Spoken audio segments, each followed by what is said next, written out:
ሰላም ሰላም ውድ የሙክራብ ሾው ተከታታዮቼ እንዴት ናችሁ? በእያላችሁበት ሰላምታ ይድረሳችሁ። ዛሬም እንደተለመደው በአዲስ እንግዳ መጥቻለሁ። የዛሬ እንግዳዬ በጣም ተወዳጅ ዘማሪ ነው፣ ሰባኪ ነው፣ አገልጋይ ነው። 8 የዝማሬ ሰንዱቆቹን ሰጥቶናል። በዝማሬዎቹ በጣም ብዙዎች ተባርከናል፣ ተጽናንተናል፣ ክፉ ቀኖቻችንን አልፈናል። ብዙዎች በሱ ዝማሬዎች ጌታን አግኝተዋል።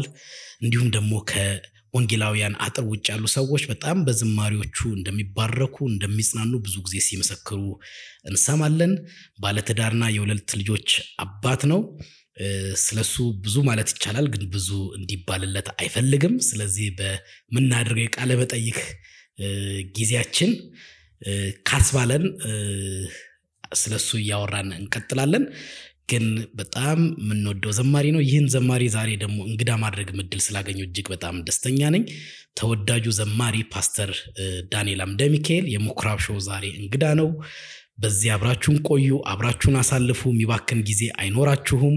መልካም ጊዜ። ፓስተር እንኳን ደህና መጣ። እንኳን ደህና ቆየኝ። ቴንኪው ስለጋበዛችሁኝ። ተባረክ። እኛም እናመሰግናለን። ብዙ ልል እያልኩኝ አትፈልግም ስለማቅ ያው እየቆረጥኩ በወሬያችን እንግዲህ እኛ ብዙ ስለኛ ብዙ ተባለኛ ብዙ ታየን ትላለህ ብዙ ጊዜ እና እኛ ትንሽ እንፍዘዝ ስትል ስለምሰማ ለዛ ነው የተቆጠብኩት ማለት ነው። አይ ጌታ ይባርክ። አሜን። ፓስተር በጣም አመሰግናለሁ ይህን እድል ስለሰጠኸኝ። የመጣው ለሌላ ፕሮግራም ነው፣ ግን ፈቃደኝነትን እዛ ሆነ ደውዬ በደንብ ሃምብል ሆነ ስለፈቀድክልኝ ስላበረታታኝ በጣም አመሰግናለሁ። ይህ ለኔ ትልቅ እድል ነው። ያንተ አይነትን ሰው እንግዳ ማድረግ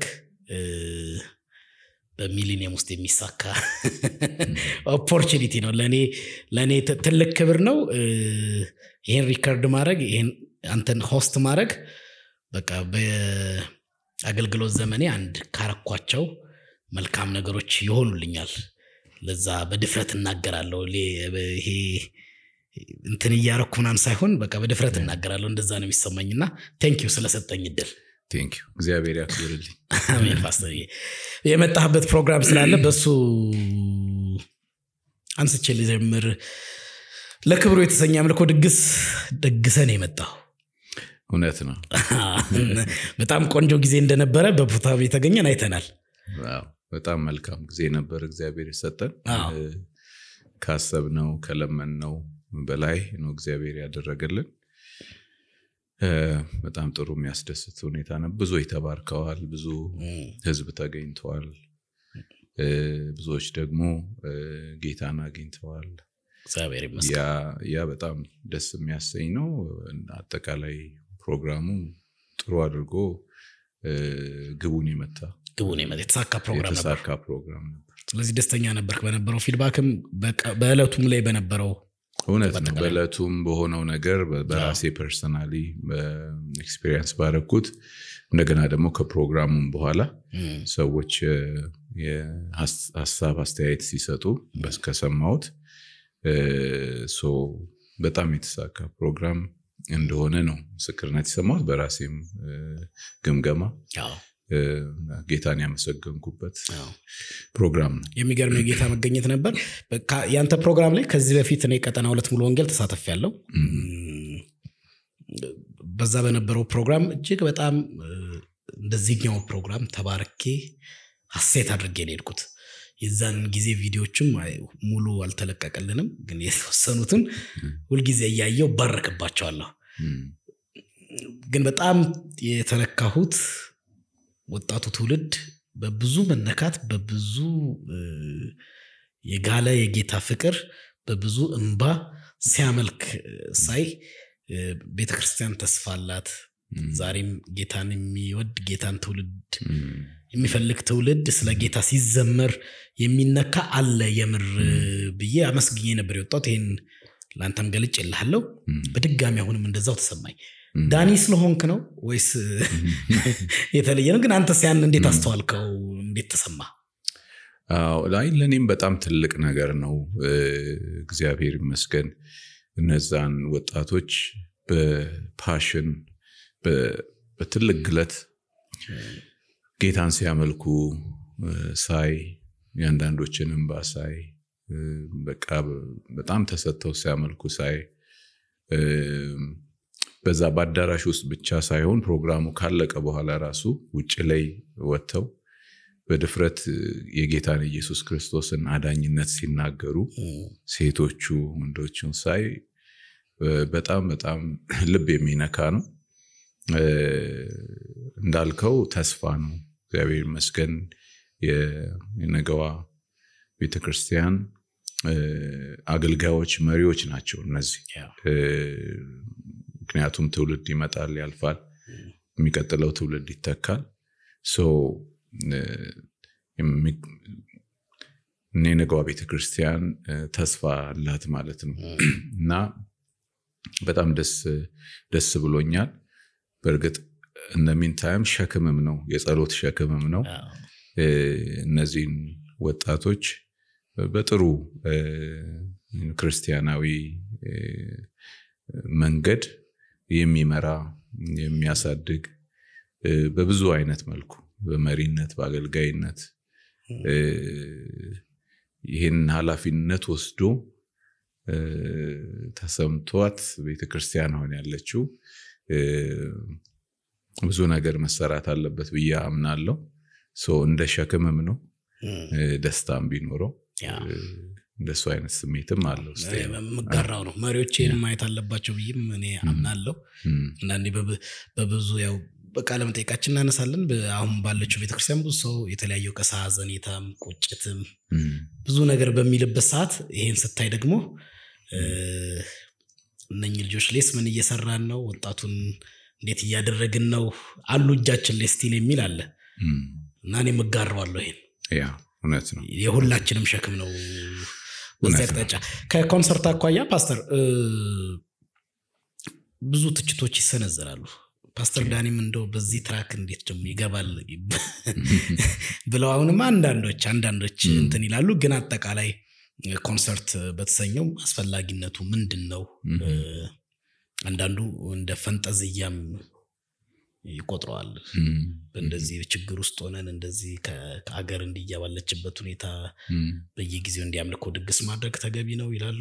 ከዛ ደግሞ ኮንሰርት ላይ የሚሆኑ ነገሮችን አንዳንዶች ውጭ ያሉ ሰዎች ሚስ አንደርስታንድ አድርገው ኤግዛይትድ ሆነው የሚያመልኩ ወጣቶችን የጭፈራ ስሜት ውስጥ ሆነው እንደዛ እንደሚያደርጉ መድረክ ላይ አሁን ካለው ቴክኖሎጂ ጋር ተያይዞ ያሉት መብራቶቹን ምኖቹን እንደ ብልጭልጭ ነገር ወይም ደግሞ ከሌላው ከዚሁ ከዘፈሩ ወይም ከሌላ ዓለም የተጋራ ነው እንደዛ መሆን ይፈልግን አስመስለው ፕሬዘንት ሲያደርጉት ያደርጋል። እሱን ትችት ትጋራዋለ? ሁለተኛስ የዚህኛው ኮንሰርት አላማው ግቡ መጥቷል ብለኛል። ግቡ ምን ነበር? ኦኬ ጥሩ። አይ ቲንክ አላማው ብነሳ በሁለት አላማ ነው። አንደኛው ብዙ ሰዎች እንደዚህ ያው ኒውትራል የሆነ ቦታ ላይ እንደዚህ አይነት የመዝሙር ዝግጅት ሲደረግ ይመጣሉ፣ ቀሏቸው ይመጣሉ። ሌላ ቦታ ከሚሄዱ ቸርች ምናምን ከሚሄዱ ይሄኛው ይቀላቸዋል፣ ያላመኑ ሰዎች ማለት ነው። yes እነዚህ ሰዎች ቀሏቸው እንዲመጣ ያደርጋል። ስለዚህ ከወንጌል ምስክርነት አንፃር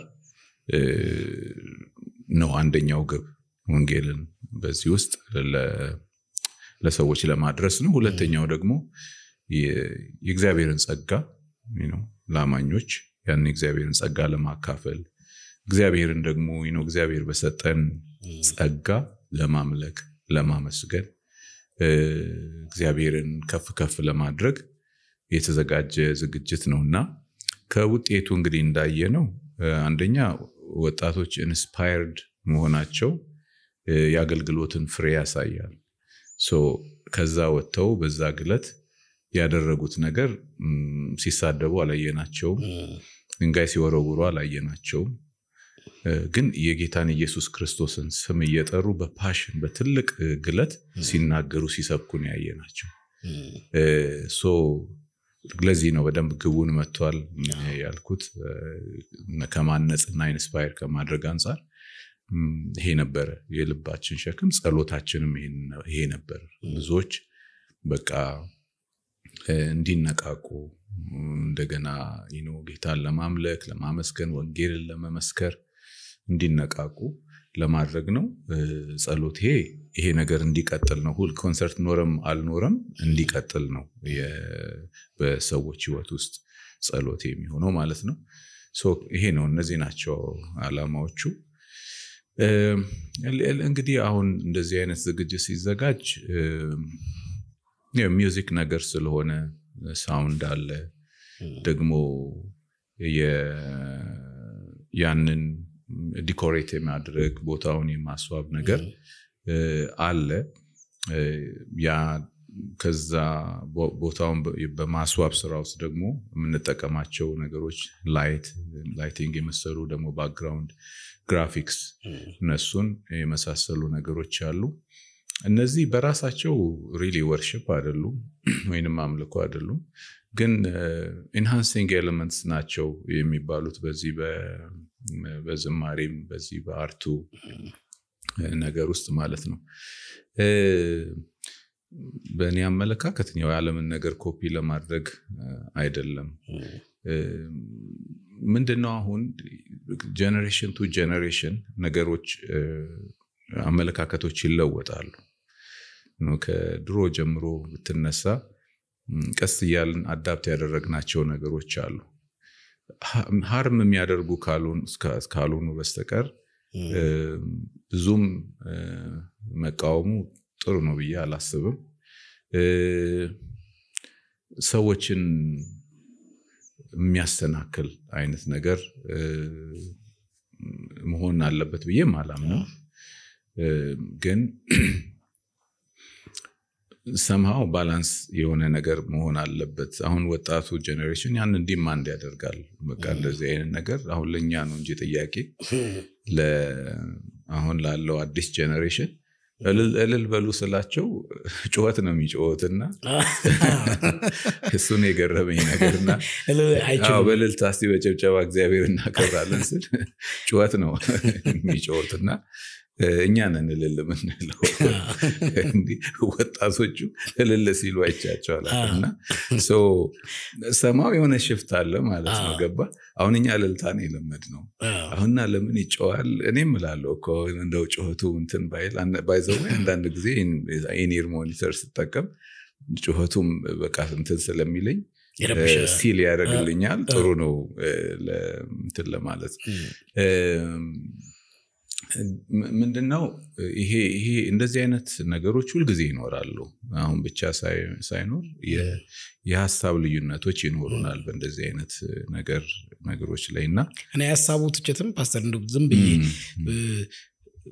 ድሮሬም ጎተራ ሙሉ ወንጌል ድምብዬ ሳልፍ ልጆኜ 7ኛ ክፍለኛ በጌታ ሳሎን ይሄድ ነበር ቅዳሜ ከሰዓት ፕሮግራም አዳራሹ ሙሉ ነው ጥቅጥቅ ያለ ሙዚቃ ሰምቼ ነው ሄዶ እንግዲህ ድሮ ሳውንድ ምናልባት ሞንታርቦ ሊሆን ይችላል ታቆት ይችላል ኪቦርድ ምናምን ህዝቡ የዘለለ እንግዲህ ያመለከ ነው እንግዲህ በጌታ ሳሉ ምናቀው እንግዲህ ፔንቴ ይዘላል ይጨፍራል ሰው ድኖ ሲገባው በምንድነው የሚዘለው ሚሊዮን ሪዝን አውት ሲያረግ ነው እየተነካብሮ የሚዘምረው አቧራ ቤቱ ሆኖ ምናምን ሆኖ እንትን ሆነና የዛን ጊዜ ያለፈና ዛሬ ባክግራውንድ ማጋረጃ አይደለም ያለው ስክሪን ነው ያ እውነት ነው ያኔ አንድ ኪቦርድ ነው የነበረው አሁን 2 ቤዝ ጊታር 3 ሳክስፎን 2 ኤሌክትሪክ ጊታር ኪቦርድ ምናምን ሆኖ ከዛ በጣም ቆንጆ ከሆነ ሳውንድ ጋር የሚፈጥረው ድምጽ ራሱ ለአንድ ወጣት ይሰጣል ተናለ ያምልኮ ሪዝን እንዳለ ሆኖ ማለት ነው ያ እውነት ነው ልዩነት ግን አይታየኝም በዛ አሁን የሰውን መንፈሱ ነው ምናምን ብለን ሄደን ካልገመትም በቀር በፊትም የተረካሰው በኪቦርድ በዛ ሞንታርቦ እየዘለለ ምን ይያለም ተንከባለለም ኢቫንጀሊካል ጋር እሱኛው አምልኮ ታይፕ ተለምዷል ምንድነው እኔ እንደው ተጠቅለል ባለ መልኩ አንዳንድ ኢቨንቶች ውስጣቸው ሆነ ኤክስፒሪየንስ ታደርጋቸውና ውስጡ ሳትገኝ ከውጭ ሆነ ነገሮችን ስታያቸው አንድ አይነት አይደለም አሁን አንዳንድ ኮሜንቶችን ሳይ ኮንሰርት ሄጄ አላውቅም የሚል አንድ ነገር አነበብኩኝና ግን ሄድኩኝ somehow እነዚህ ልጆች ለምንድን ነው የሚጮሁት ብዬ ኮምፕሌን አረግ ነበር ድሮ አለ ግን የነበረውን የአምልኮውን ነገር የወርሺፑን ነገር ኤክስፒሪየንስ ሲያደርግ somehow some kind of understanding ውስጡ እንደተፈጠረበት እንደዛ አይነት ኮሜንት አይቻለሁ። ስርዓት መኖሩ በጣም ማምንበት ነገር ነው። ሁለተኛ ደግሞ የምንለውን ነገር ሪሊ ያልነው ነው ወይ ነው ዝም ብለን በስሜታችን ብቻ ነው የሚለው እሱም ማቹር እያደረግን መሄድ አለብን። የጌታን ስም ስንጠራ በእውነት በትልቅ ሬቨረንስ መሆን አለበት፣ በአክብሮት መሆን አለበት። ስሜታችን ላይ ብቻ መሰረት ያደረገ ሳይሆን ስሜት ያለን ሰዎች ነን። በስሜት ነው ኤክስፕረስ የምናደርገው የምንገልጠው። ስሜት አልባ የሆነ አምልኮ የለም። አለ ስሜታችን። ብናለቅስ ማልቀስ ስሜት ነው ባይ ዘ ዌይ። እልልታ ስሜት ነው፣ መጮህም ስሜት ነው። ግን ያንን እንዴት አድርገን ሌሎችን ዲስትራክት በማይረብሽ መልኩ በስርዓት እናድርገው የሚለው ነው ጥያቄውና እንግዲህ ይሄንን በሂደት በማቹሪቲ በብስለት ያስተማርን የሚሆን ነገር ነው። ስለዚህ እንደዚህ አይነት ነገሮች ይኖራሉ፣ የሐሳብ ልዩነቶች ይኖራሉ። ስለዚህ I don't know how to answer it ግን በነበረው ፕሮግራም በነበረው ዝግጅት እና እኔ በግሌ ኤክስፒሪየንስ ባረኩት ሌሎችም ደግሞ ከሰጡት ምስክርነት አንፃር ያን ያህል ዲስትራክት የሚያደርግ የሚረብሽ ነገር ነበር ብዬ ማለት አልልም። ምክንያቱም ያው ኦፍ ኮርስ በኤክሳይትመንት ሲያመልኩ ነበረ። እልልታ ነበር፣ እልልታ ነበር፣ ጩኸት ነበር፣ ጭብጨባ ነበረ። አልፎ አልፎ የሚያፏጩም ነበሩ። ስለዚህ ኒው ጀነሬሽን ያንን እንዴት ተቀድም እንዳልኩ ነው እንዴት አድርገን ወደ ብስለት እና ደግሞ በጥሩ መልኩ ሊድ እናርጋቸው የኛ የቆየነው ሰዎች ኃላፊነት ነው ብዬ ነው ማሰብ። የክሪቲሳይዝ ብቻ ማድረግ መፍትሄ አይሆንም እሱ። አይ ተጠግቶ አስጠግቶ ወዶ በፍቅር መምራት ነው የሚያስፈልገው ብዬ ነው ማለት። ወደ ኋላ ለመለስ ፓስተር፣ ይሄ ቅርቡ ኢቨንት ስለሆነ ነው። ምናልባት ሌላ ቦታ ስትል መድረኮች ላይ ስትመሰክር ሰምቻለሁ፣ ግን እንደው ያሳጠል ጌታን እንዴት በምን ሁኔታ አገኘ? እንዴት ነበር የመጀመሪያ ኢንካውንተር ከመንፈስ ቅዱስ ጋር ነበረ? እኔ ያው ብዙ ቦታ ተናግሬዋለሁ እንደዚህ አይነት ኢንተርቪዎች ላይ ጌታን ያገኘሁት ወይንም ደግሞ ያገኘኝ ይላሉ ሰዎች። እኔ እምላለሁ የ8ኛ ክፍል ተማሪ ሆኜ ነው ጌታን ያገኘሁት። በዛን ጊዜ አሁን እንደዚህ አሁን የወንጌላውያን አማኞች ቁጥር ብዙ አልነበረም። የመንግስት ለውጥ ሳይሆን የኢህአዴግ ሳይገባ በፊት ማለት ነው። በስደቱ ዘመን ማለት የዛን ትንሽ ነበር። ኦፍ ኮርስ ቀደም ብለው እንደነበሩት ክርስቲያኖች ባይሆንም ኤክስፒሪየንሱ ነበሩ የተወሰኑ ነገሮች። 81 ዓመተ ምህረት ነው። በዛን ጊዜ እንዳልኩ አማኞች ቁጥር ትንሽ ነው። ሰፈራችን ውስጥ የመጡ ቤተሰብ ነበሩ ከሌላ ቦታ ላይ በትምህርት ምክንያት ይመስለኛል። ከነዛ ቤተሰብ አንዱ ወንድም ነው ለኔ ጌታን የመሰከረልኝ። ድንገት አጋጣሚ በሚመስል በክርክር መሃል ገብቼ ነው ጌታን ያገኘሁት። እንደዛ ነው ባጭሩ ስናገረው ማለት ነው። ሐረር ነበርክ? ሐረር ነው። እንዴት ነበር የሐረር የመጀመሪያው የአገልግሎት ዘመን አነሳስህ? በዛ ያሳለፍከው ትዝታ? ሐረርስ ያው ብዙ ትዝታ አለኝ። ኦፍ ኮርስ ተወልጄ ያደግኩበትን ቦታ ስለሆነ የልጅነት ጊዜን ያሳለፍኩት እዛ ነው። አገልግሎትን ህይወትን በተመለከተ አገልግሎት ስጀምር በጸሎት አገልግሎት ነው የጀመርኩት። በወቅቱ በጣም ደስ የሚል ሪቫይቫል ጊዜ ስለነበር ሰዎች ሁሉ በእግዚአብሔር መንፈስ እየተሞሉ በእግዚአብሔር ጸጋ እግዚአብሔርን የሚያገለግሉበት ጊዜ ስለነበር የጸሎት አገልግሎት ውስጥ ነው መጀመሪያ አገልግሎት የጀመርኩት። ያኔ ሃይ ስኩል ተማሪ ያለ ወንጌላዊ አማኝ በመሆን ምክንያት ተባረርክ ከቤት? ያ ምንድነው የተለመደ ነው እንደሱ አይነት ነገር። አሁን ቤተሰቦቻችን እድር አላቸው እንደዛ ነው። ቤታችሁ ጴንጤ ልጅ ያላችሁ ከእድር ትባረራላችሁ የሚል ነገር ስለነበር ያው ማዘር ለተወሰነ ጊዜ ወይ ስላሴ ቤተክርስቲያን ሄድ ወይ ከዚህ ቤት ወጣ ብለኝ። ስላሴ ምን ሄድና ደረም አይደለም እዛ ሄድ ተሸሸግ። ያው አይ አይደለም እዛ ሄድ ስላሴ ይሄድ ካምልክ ወደ ስላሴ ተበለስ ወይም እዛ ወይንም ደግሞ ከዚህ ቤት ሄድ ተባልኩ። በቃ እኔም ሄድኳ ወጣው። ግን ከዛ በኋላ ባክ ኤንድ ፎርዝ አደርጋለሁ። ቤተሰቦቼ ቀስ እያሉ አንድ በአንድ ጌታን አግኝተዋል። ማዘርም ጌታን አገኘው? ያ በጣም እንዴ እሷ አግኝታ ጌታን ቆይታ አገልግላ በጸሎትም ብላ ወደ ጌታ ሄደች። ሌሎችም ሁሉም በጌታ ሆነዋል። ሁሉም ማርካ የስታረር ያሉት ቶቼ እናቴ አያቴም ጭምር ነው። የዛን ጊዜ በጣም እንደ ወጥተህ በቃ ያሳለፍከው ቻሌንጅ አለ? ወጣት ነህ ከቤት ምን ቻሌንጅ ነው በቃ ከዛን ጌታን ካገኘሁበት ጊዜ አንስቶ በአገልግሎት ባሳለፍኳቸው ትምህርት ቤት ለምሳሌ ሃይ ስኩልን በራሴ ነበር የተማርኩት። ከቤት ስለተባረርክ ማለት? ከቤት ውጪ ነው ያለሁት። 3 ሆነን የምንኖርባት ቤት ነበረች ወደ 6 ዓመት። በዛን ጊዜ ብዙ ቻሌንጆችን አሳልፌያለሁ። ግን ያው ጥሩ ትምህርት ቤት ነበር ለኔ፣ እግዚአብሔር ይመስገን። ስለዚህ ብዙ መዝሙሮች ሰጠኝ በዛ ውስጥ እግዚአብሔር። ሃይ ስኩል ሆነ ማለት ነው? ሃይ ስኩል ብዙ መዝሙሮች ሃይ ስኩል ነው የጻፍኩት። ከ10ኛ 11ኛ 12ኛ ክፍል። ስንት ዓመት ነህ በእድሜ ያኔ? ጌታን ሳገኝ 15 between 15 and 16 years። አሁን ስንት ዓመት ነው ፓስተር? እኔ ብቻ ነው የምጠይቀው ሜዳ ላይ ተኬን በመጨረሻ እድሜ ስነገርኩት እኔ ነኝ።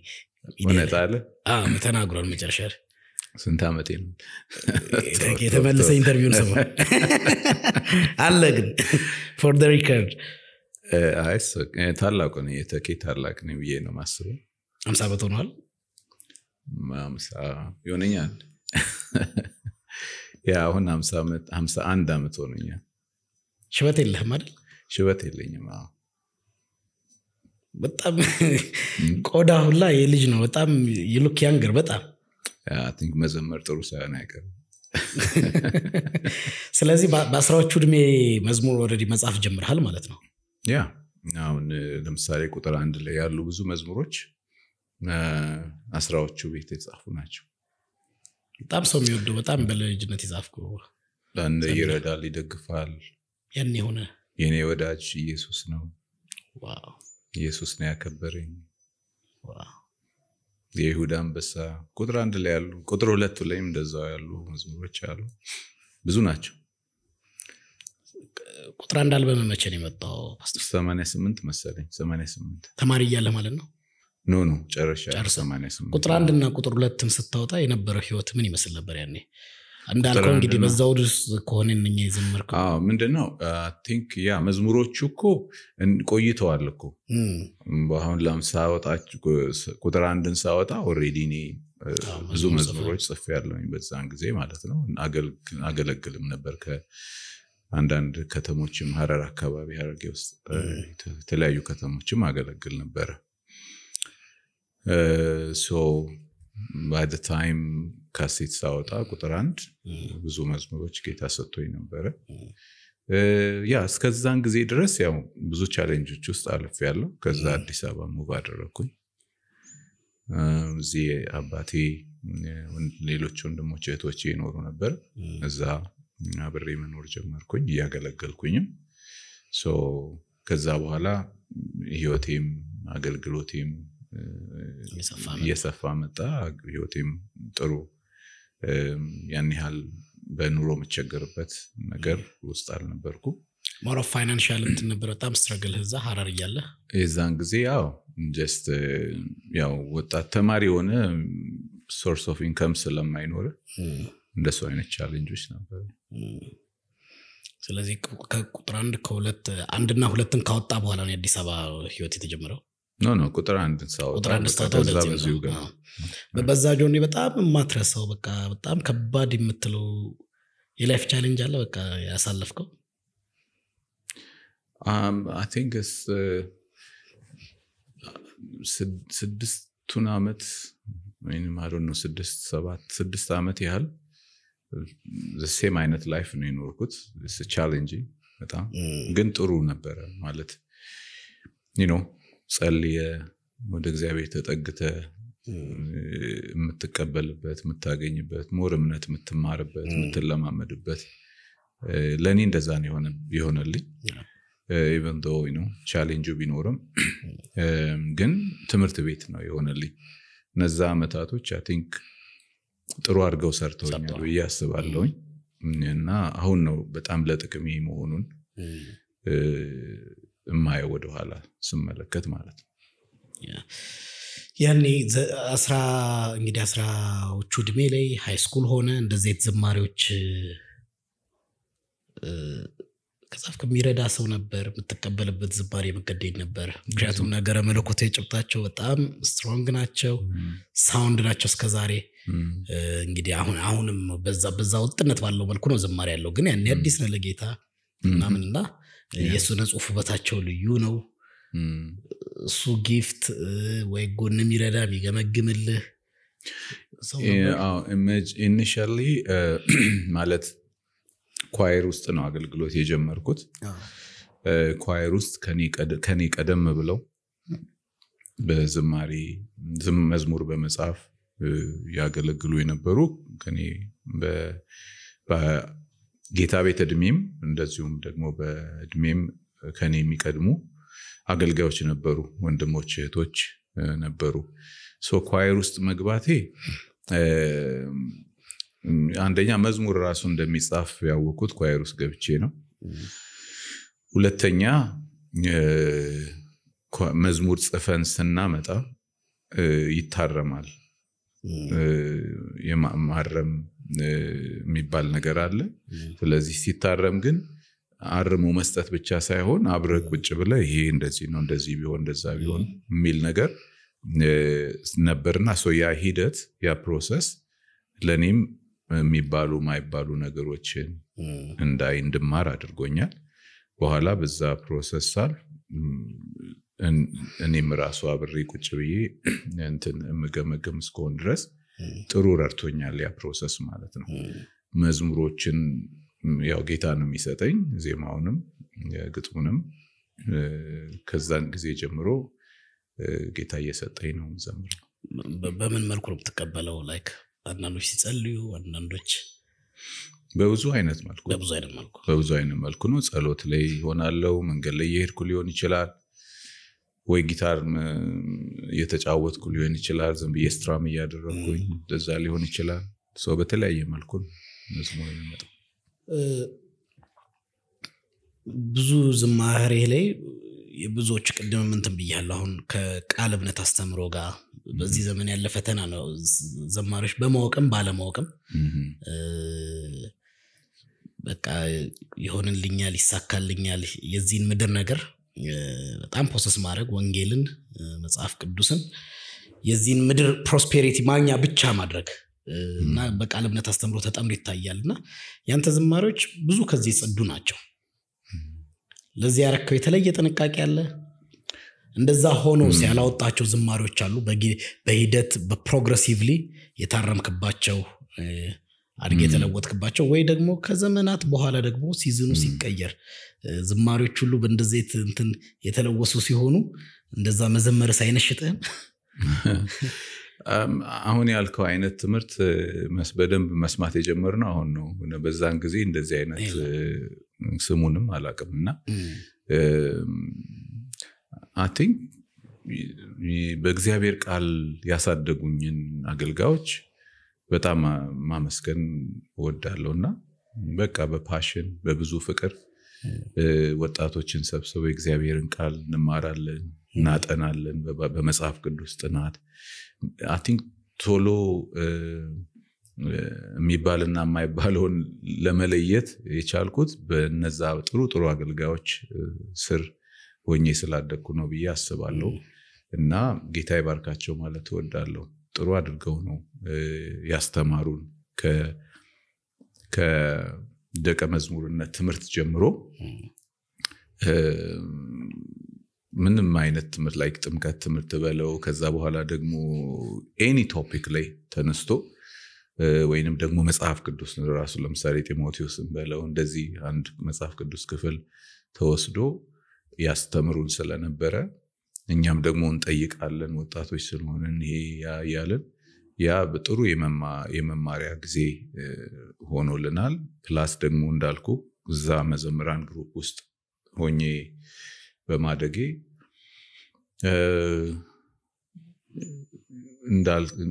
ቀደም እንዳልከው መጽሐፍ ቅዱስ ላይ መሰረት ያደረጉ ወይንም ደግሞ ከመጽሐፍ ቅዱስ የወጣ ሐሳብ የሌላቸው መዝሙሮች እንድጽፍ የረዳኝ ይመስለኛል። እዚህ አዲስ አበባ ከመጣ በኋላ በእናንተ ሲዝን በጣም ተወዳጅ የነበሩ ሙዚቀኞች አሉ። ሴሜም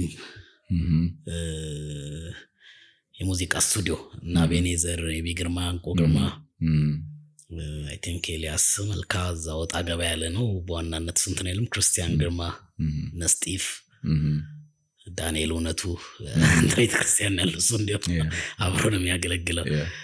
ያንተ የዝማሬ አልበም ውስጥ አሻራቸው ምን ድረስ ነበር? ከነሱ ጋር ሰርታል? የትኛው አልበም ላይ እንዴት ነበር ከነሱ ጋር የነበረው ሲዝን? ከዛ በፊት መጀመሪያ ማንሳት ላነሳ መወደው ጌታ ያውቃል ግርማይ ጌታ ያውቃል የብሩክታይት ባለቤት ጌትሽ ጋር ነው መጀመሪያ አልበሜን የሰራሁት ቁጥር 1 ሶ ጌትሽ በጣም መልካም ሰው ነው። እኔ በዛን ጊዜ ኤክስፒሪየንስ ያደረኩት በቃ ኢንካሬጅ መሆኔን ነው። በጣም ጥሩ ኢንካሬጅ የሚያደርግ ሰው ነው። on behalf of me እንዳውም በቃ ሰዎችን የመዝሙሩን እንትን እንዲሉ እሱ ፑሽ ያደርግ ነበር እንዲሰሙ ያንተን ዝማሬ። ጀስት መዝሙር ቤቶችም ወስደው ያንን ዲስትሪቢዩት እንዲያደርጉ እንደዛ ፑሽ ያደርግ ነበርና ሶ ለሱ ትልቅ አክብሮት አለኝ። ብሩኬም ባለቤቱ ብዙ ጊዜ ሄድ ነበር እነሱ ጋር እንዲሁም ሄጄ አሳልፍ ነበር ጊዜ እነሱ ጋር በዛን ጊዜና እሱን መጀመሪያ መጥቀስ ወዳለው። ሌላ ከዛ ቀጥሎ ሶልኔት ስቱዲዮ ነው ከክርስቲያን ግርማ ጋር ነው የተገናኘው። ቁጥር 2 አልበም ሰንሰራ ማን ስቱዲዮ? ሶልኔት ቁጥር 2 አልበም ካፕቴን ሰለሞን ስቱዲዮ ነበረው። ካፕቴን ሰለሞን አብሲና ፍላይት ያ ካፕቴን ሰለሞን የስቱዲዮ ነበረው። ሶ የዛን ክርስቲያን ግርማ እዛ ይሰራ ነበር። አንድ ላይ ሰሩ ነበር። ሶ ትውውቃችን እዛ ነው። ምንትኑ ብቻ ሳይሆን ከካስቴት ስራው በፊትም ከክርስቲያን ጋር ታውቀናል። አሰምብሊስ ኦፍ ጋድ የተጀመረበት አካባቢ ነበር 6 ኪሎ።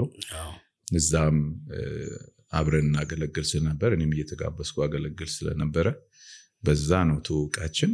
ከዛ ግን ቁጥር 2 ቁጥር 3 እንደዚህ ስንሰራ የበለጠ መቀራረቡ ሆነልን። ቁጥር 2 አልበም ሲሰራ ኤቢ እንዳውም ሰሞኑን አንድ ኢንተርቪው ላይ ሲናገር ሰምቼዋለሁ። ኤቢ የመጀመሪያ ስራውን በቃ የስቱዲዮ ቅንብር ስራውን የጀመረው በኔ ዘማሪዎች ነበር። አቤኔዘር ግርማ ማለት ነው። ሶ እሱ እንደመሰከረው ነው። እኔ ያላወኩም የክርስቲያን የሚሰራው ነበር የመሰለኝ። ግን ክርስቲያን አንተቶ ሲያሰማኝ ክርስቲያን አቤኔዘር ወንድም ነው አይደል? ወንድማማቾች ናቸው። ሲያሰማኝ ጥሩ እንደሆነ አየው። ኤቢንም በጣም ጥሩ ናቸው አልኩት። ሶ ከሱ ጋር ኤክስፒሪየንስ አለኝ። ቁጥር 3 ስንሰራም እንደዛው ኤቢ ቁጥር 2 ላይ በአብዛኛው ብዙ መዝሙሮችን ሰርቷል። ቁጥር 3 ላይ ብዙ መዝሙሮችን ሰርቷል። ቁጥር 3 ላይ ክርስቲያን ግርማ አለ፣ ቢኒያም በድሩ፣ ሰላም በድሩ የሚባሉ ወንድሞች ነበሩ የተሳተፉት። እዛ ላይ ጊታር የተጫወተ አረግሽ የሚባል ወንድም አለ። ሌላም ማን ነው? ሌሎችም አሉ። ለምሳሌ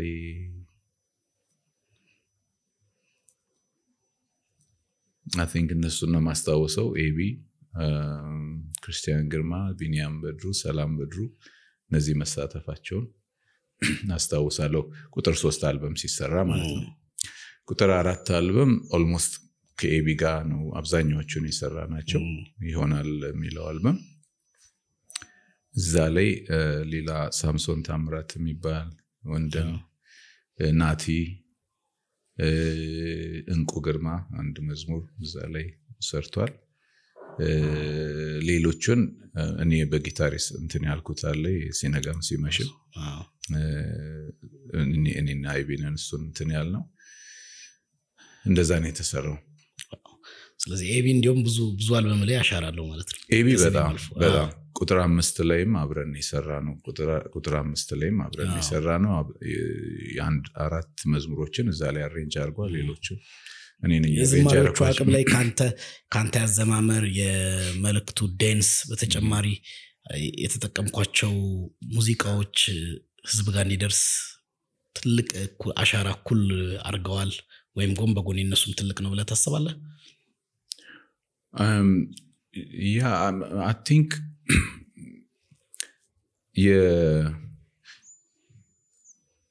ብቻውን ሊሆን አይችልም አይደል? አልበም ላይ ስታሰራው የሰው ኮላቦሬት አድርገ ነው የምትሰራው። ስለዚህ የሙዚቃውም የአሬንጅመንቱ ማስተዋጽኦ በጣም ትልቅ ነው። በዛው ከዜማው እንጀምራለን። ከዛ ዜማው ጥሩ መሆን አለበት። ከዛ ደግሞ ኮንቴንቱ በጣም ጥሩ መሆን አለበት። ከዛ ደግሞ ያንን የሚመጥን አሬንጅመንት ደግሞ በጣም ያስፈልጋልና እነዚህ የጠቀስኳቸው ሙዚቀኞች በሙሉ ጥሩ አድርገው ያንን አመጣጥ ነው የሰሩ ናቸው እና of course equally important ነው በሰዎች ጆሮ ገብቶ ጥሩ ተደምጦ ውጤት እንዲኖረው ያልተናነሰ እንትን አለው። ከዝማሬዎች በጣም ብዙ ምስክርነት የሰማበት መዝሙር ያንተ ዝማሬዎች ብዙ ሰዎች አንድ እንዲያውም በጣም የሚገርም ጥያቄ የላከልኝ ልጅ ነበረ። ሶሻል ሚዲያ ላይ በጣም ታዋቂ ነው እና የኦርቶዶክስ ቤተ እምነት ተከታይ ነው እና ፔጅ ላይ ነው ያስቀመጠልኝ።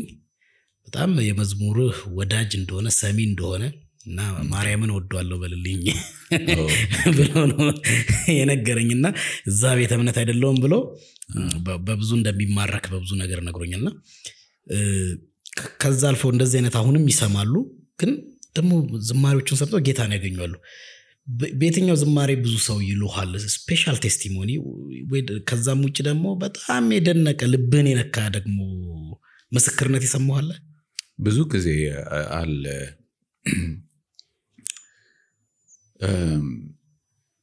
ብዙ ናቸው። አንድ ጊዜ አንድ ሰው ከባሌ ጻፈልኝ እና ምስክርነቱ ምንድነው? አንዲት ሌላ እምነት ውስጥ ያለች ሴት መዝሙር ቤት አለው ሰውየውና ቆማ ታለቅሳለች እና ምን ሆና ነው ብዬ ጠጋ ብዬ ስጠይቃት መዝሙርን እየሰማች በዛ እንደተነካች ትነግረዋለች። ከዛ እንትን ታም ድራይቭ እንትን ፈልጎ ወደ 4 ጊጋባይት መዝሙሮች ኮሌክት አድርጎ እንትን ብሎ እንደሰጣት እንዴት ወንጌል ምን ያህል በመዝሙር ውስጥ እንደሚያልፍ ኢንከሬጅ እንድትሆን ብዬ ነው ብሎ የላከልኝን አስታውሳለሁ። ሌሎችም በጣም ብዙ ናቸው። በጣም ካውንትለስ ናቸው ሪሊ። ብዙ ጊዜ አሁን ድንጋዩ ልቤ የሚለው መዝሙሮች ብዙ ሰዎች ይጠቅሳሉ። ይሄ መዝሙር ሰምቼ ነው ልቤ ተነካው ይላሉ። ወደ ጌታ ለመምጣት ኢንስፓየርድ ሆኛለሁ ይላሉ። ሪሰንትሊ በጣም ብዙ ሰዎች ኮሜንት የሚያደርጉት ሌላም አይነት እምነት ውስጥ ሆነው ሁሉ ባንተ ነው የሚለው መዝሙር ብዙ ሰዎች ኮሜንት አነባለሁ እሱም መዝሙር ብዙ ሰዎች ጋር ምስክርነት መሰማበት ነው ሌሎችም አሉ እግዚአብሔር ይመስገን እግዚአብሔር ስለሰጠን ጸጋ ግን ብዙ ቁጥራቸው ብዙ ነው ሪሊ አንዳንድ ጊዜ እንዳውም በጣም እንትን ስለሚለኝ ስክሪንሻት አደርግና አስቀምጠዋለሁ ሰማው ምስክርነቱ በጣም ልቤን ስለሚነካው እና ደግሞ ደስ ይለኛል በጣም ነው ደስ የሚለኝ በተለይ በቃ በዚህ መዝሙር ጌታ ነካኝ አንዱ ምስክርነት ከ3 ወር በፊት በጣም ከታተል ነበረ ከ3 ወር በኋላ አሁን ጌታን አግኝቻለሁ ምናምን ብላ ይጻፈችልኝ ሰው አስታውሳለሁና ይሄ እንግዲህ ምንድነው የአገልግሎታችን ፍሬ የምናይበት ነው አሁን ከሁሉ የበለጠ ደግሞ ሰዎች በዛ ልባቸው ተነክቶ ለጌታ ጥሪ ለወንጌል ጥሪ ምላሽ ሲሰጡ መስማት ማየት ለአገልጋይ ከዚህ የበለጠ ደስታ የለምና በጣም ደስ ያሰኛል ጌታ ይባረክ ቁጥር 6 አልበምህ ላይ ይመስለኛል ትራክ 3 ወይ 4 የዳነ ሰው የተገለጠ ማስረጃ ምንድነው ቁጥር 6 ነው 7ኛው አልባል ላይ መሰለኝ 7 ላይ ነው አምኜ ከዳንኩ ኖ የዳነ ሰው የተገለጠ ማስረጃ ምንድነው አምኜ ከዳንኩ የተገለጠ ማስረጃ ምንድነው ቁጥር 7 የተገለጠው ማስረጃው ምንድነው ማስረጃው ጌታ ሆይ ማለቴ በስም ወይ ሳጋንንት ማውጣቴ ይነው ወይ ማስረጃው ለድህነት የመንፈስ ፍሬ ከሌለበት ዳግም ልደት ምንድነው ማስረጃው መታዘዝ ፍቅር ከጎደለው ዳግም ልደት ምንድነው ማስረጃው እሱ መዝሙር በጣም እኔ አላቅም ሰምቶት ከሆነ አላቅም ምናልባት እንደዚህ አይነት መዝሙር ኢንተርቴን ላይ ይደረግ ይችላል ለብዙ ጥያቄዎች ግን መንደርደሪያ ስለሚሆነኝ እኔ ልነሳበት በጣም ነው የምወደው በጣም የሚሞግት ነው kind of በጣም የምትሞግትበት የውስጥን ጩኸት ጥያቄ የምትጠይቅበት ይመስላል የዛሬውም ቤተክርስቲያን አላቅም እኔ ኦዲየንሱ እንግዲህ አንተ የደረስክበት ያንተ የራስ እንትን አለ ግን እንደ ኦዲየንስ ደግሞ የተረዳሁት ቁጭት ሙግት መዳን ፍሬ እንዳለው ያ ፍሬ ደግሞ የተገለጠ መሆን እንዳለበት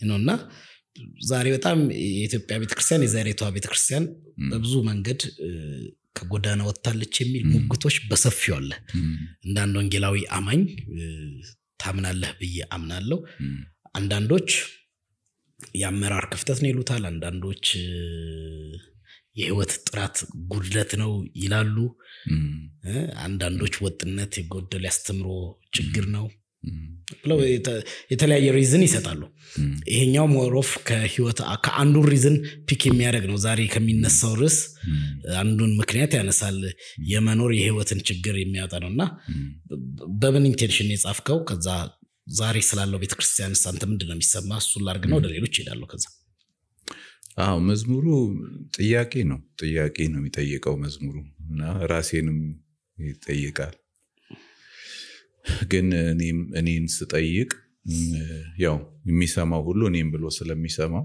ራሱን የሚጠይቅበት አይነት መዝሙር ነው አምኜ ከዳንኩ የተገለጠ ማስረጃው ምንድነው ኤቪደንስ ኦፍ ሳልቬሽን ምንለው አለ አይደል እንግዲህ የድነት ማረጋገጫው ማስረጃው በመጀመሪያ ሰውየው መንፈሱ ከመንፈሱ ጋር ሆኖ ስለ ደህንነቱ ይመሰክራል እሱ ኢንተርናል የሆነ ውስጣዊ የሆነ ምስክርነቱ ነው አንዱ ማስረጃ ነው ፐርሰናሊ በተመለከተ ማለት ነው ሌላው ግን የተገለጠ ማስረጃ ደግሞ አለ ፍሬ ምንለው የመንፈስ ፍሬ ምንለው ማለት ነው እና ያ የሆነ አዲስ ኔቸር ስለሆነ ምንይዘው ዳግም መወለድ ዳግም ልደት ምንለው ነገር እንዲሁ በአፍ ምንለው ብቻ ሳይሆን ኢየሱስ ክርስቶስን ስናምን እግዚአብሔር በመለኮታዊ ኃይሉ በመንፈስ ቅዱስ አማካኝነት አዲስ ፍጥረት አድርጎናል አዲስ ፍጥረት አድርጎናል። ይሄ በቃ ሆነናል። እና ያ ዳግም የተወለደው ማንነት ኔቸር አለው፣ የራሱ የሆነ ኔቸር አለው።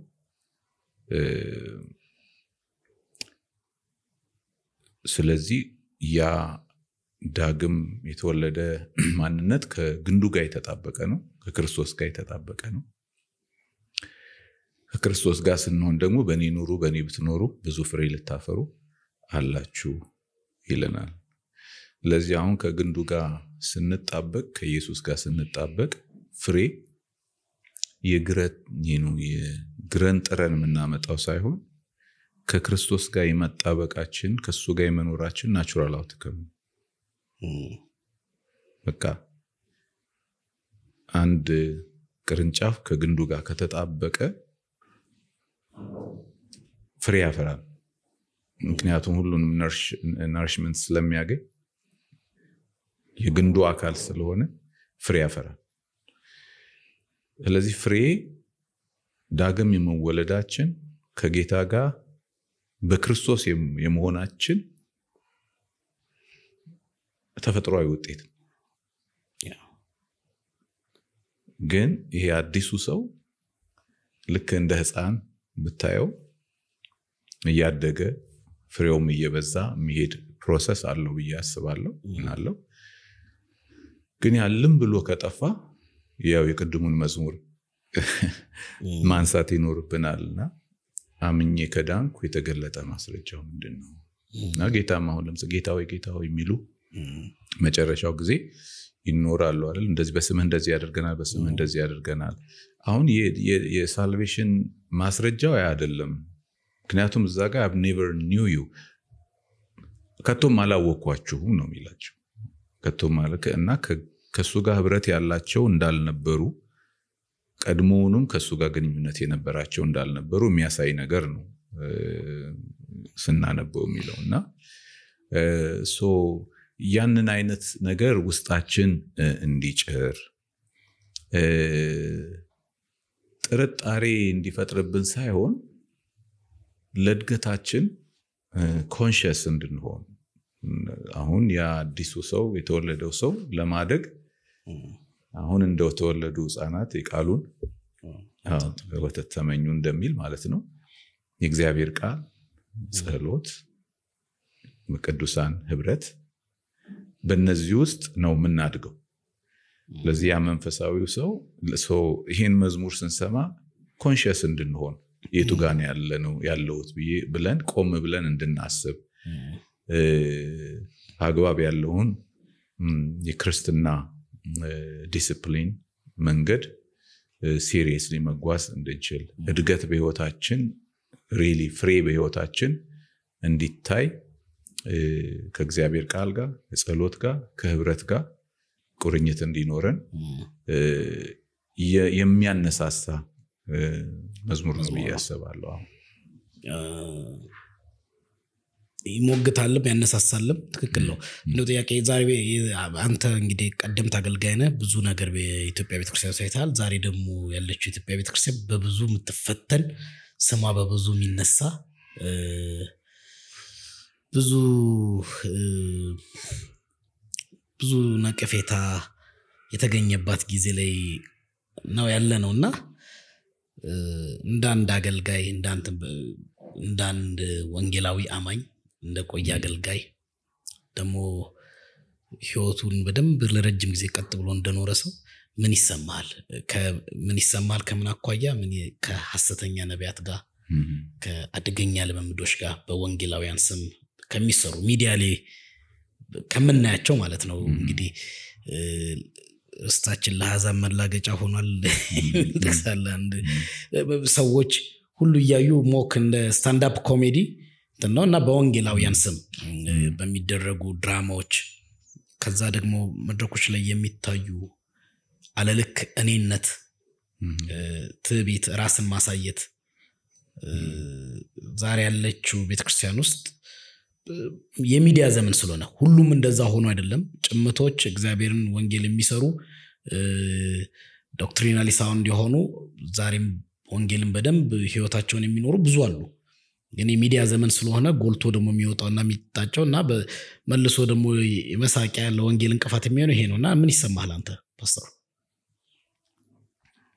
እንግዲህ አሁን አጠቃላይ የኢትዮጵያን ቤተክርስቲያን ሁኔታ ለመገምገመን ይሄ ነው ለማለት ብዙ ሰዎችን ማሳተፍ አለበት ብዬ አስባለሁ።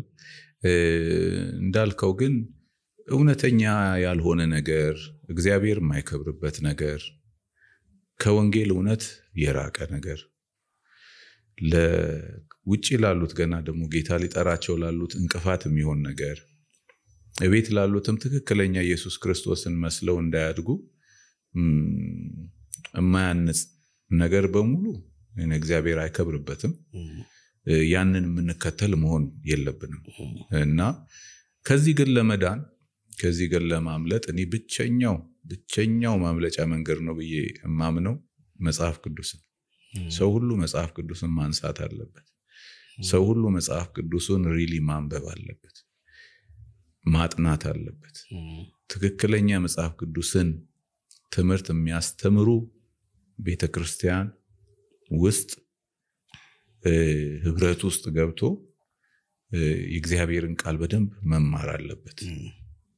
እኔ ማምለጫው ይሄ ነው ብዬ ነው ማስበው። ምክንያቱም አንድ ሰው የእግዚአብሔርን ቃል ጠንቅቆ ካወቀ፣ ጌታ ከረዳው፣ እግዚአብሔር ካበራለት እውነተኛ ያልሆነው ነገር ሲመጣ የመለየት ጥበቡን ያ የተማረው ቃል ይሰጠዋል ብዬ ነው ማምነው።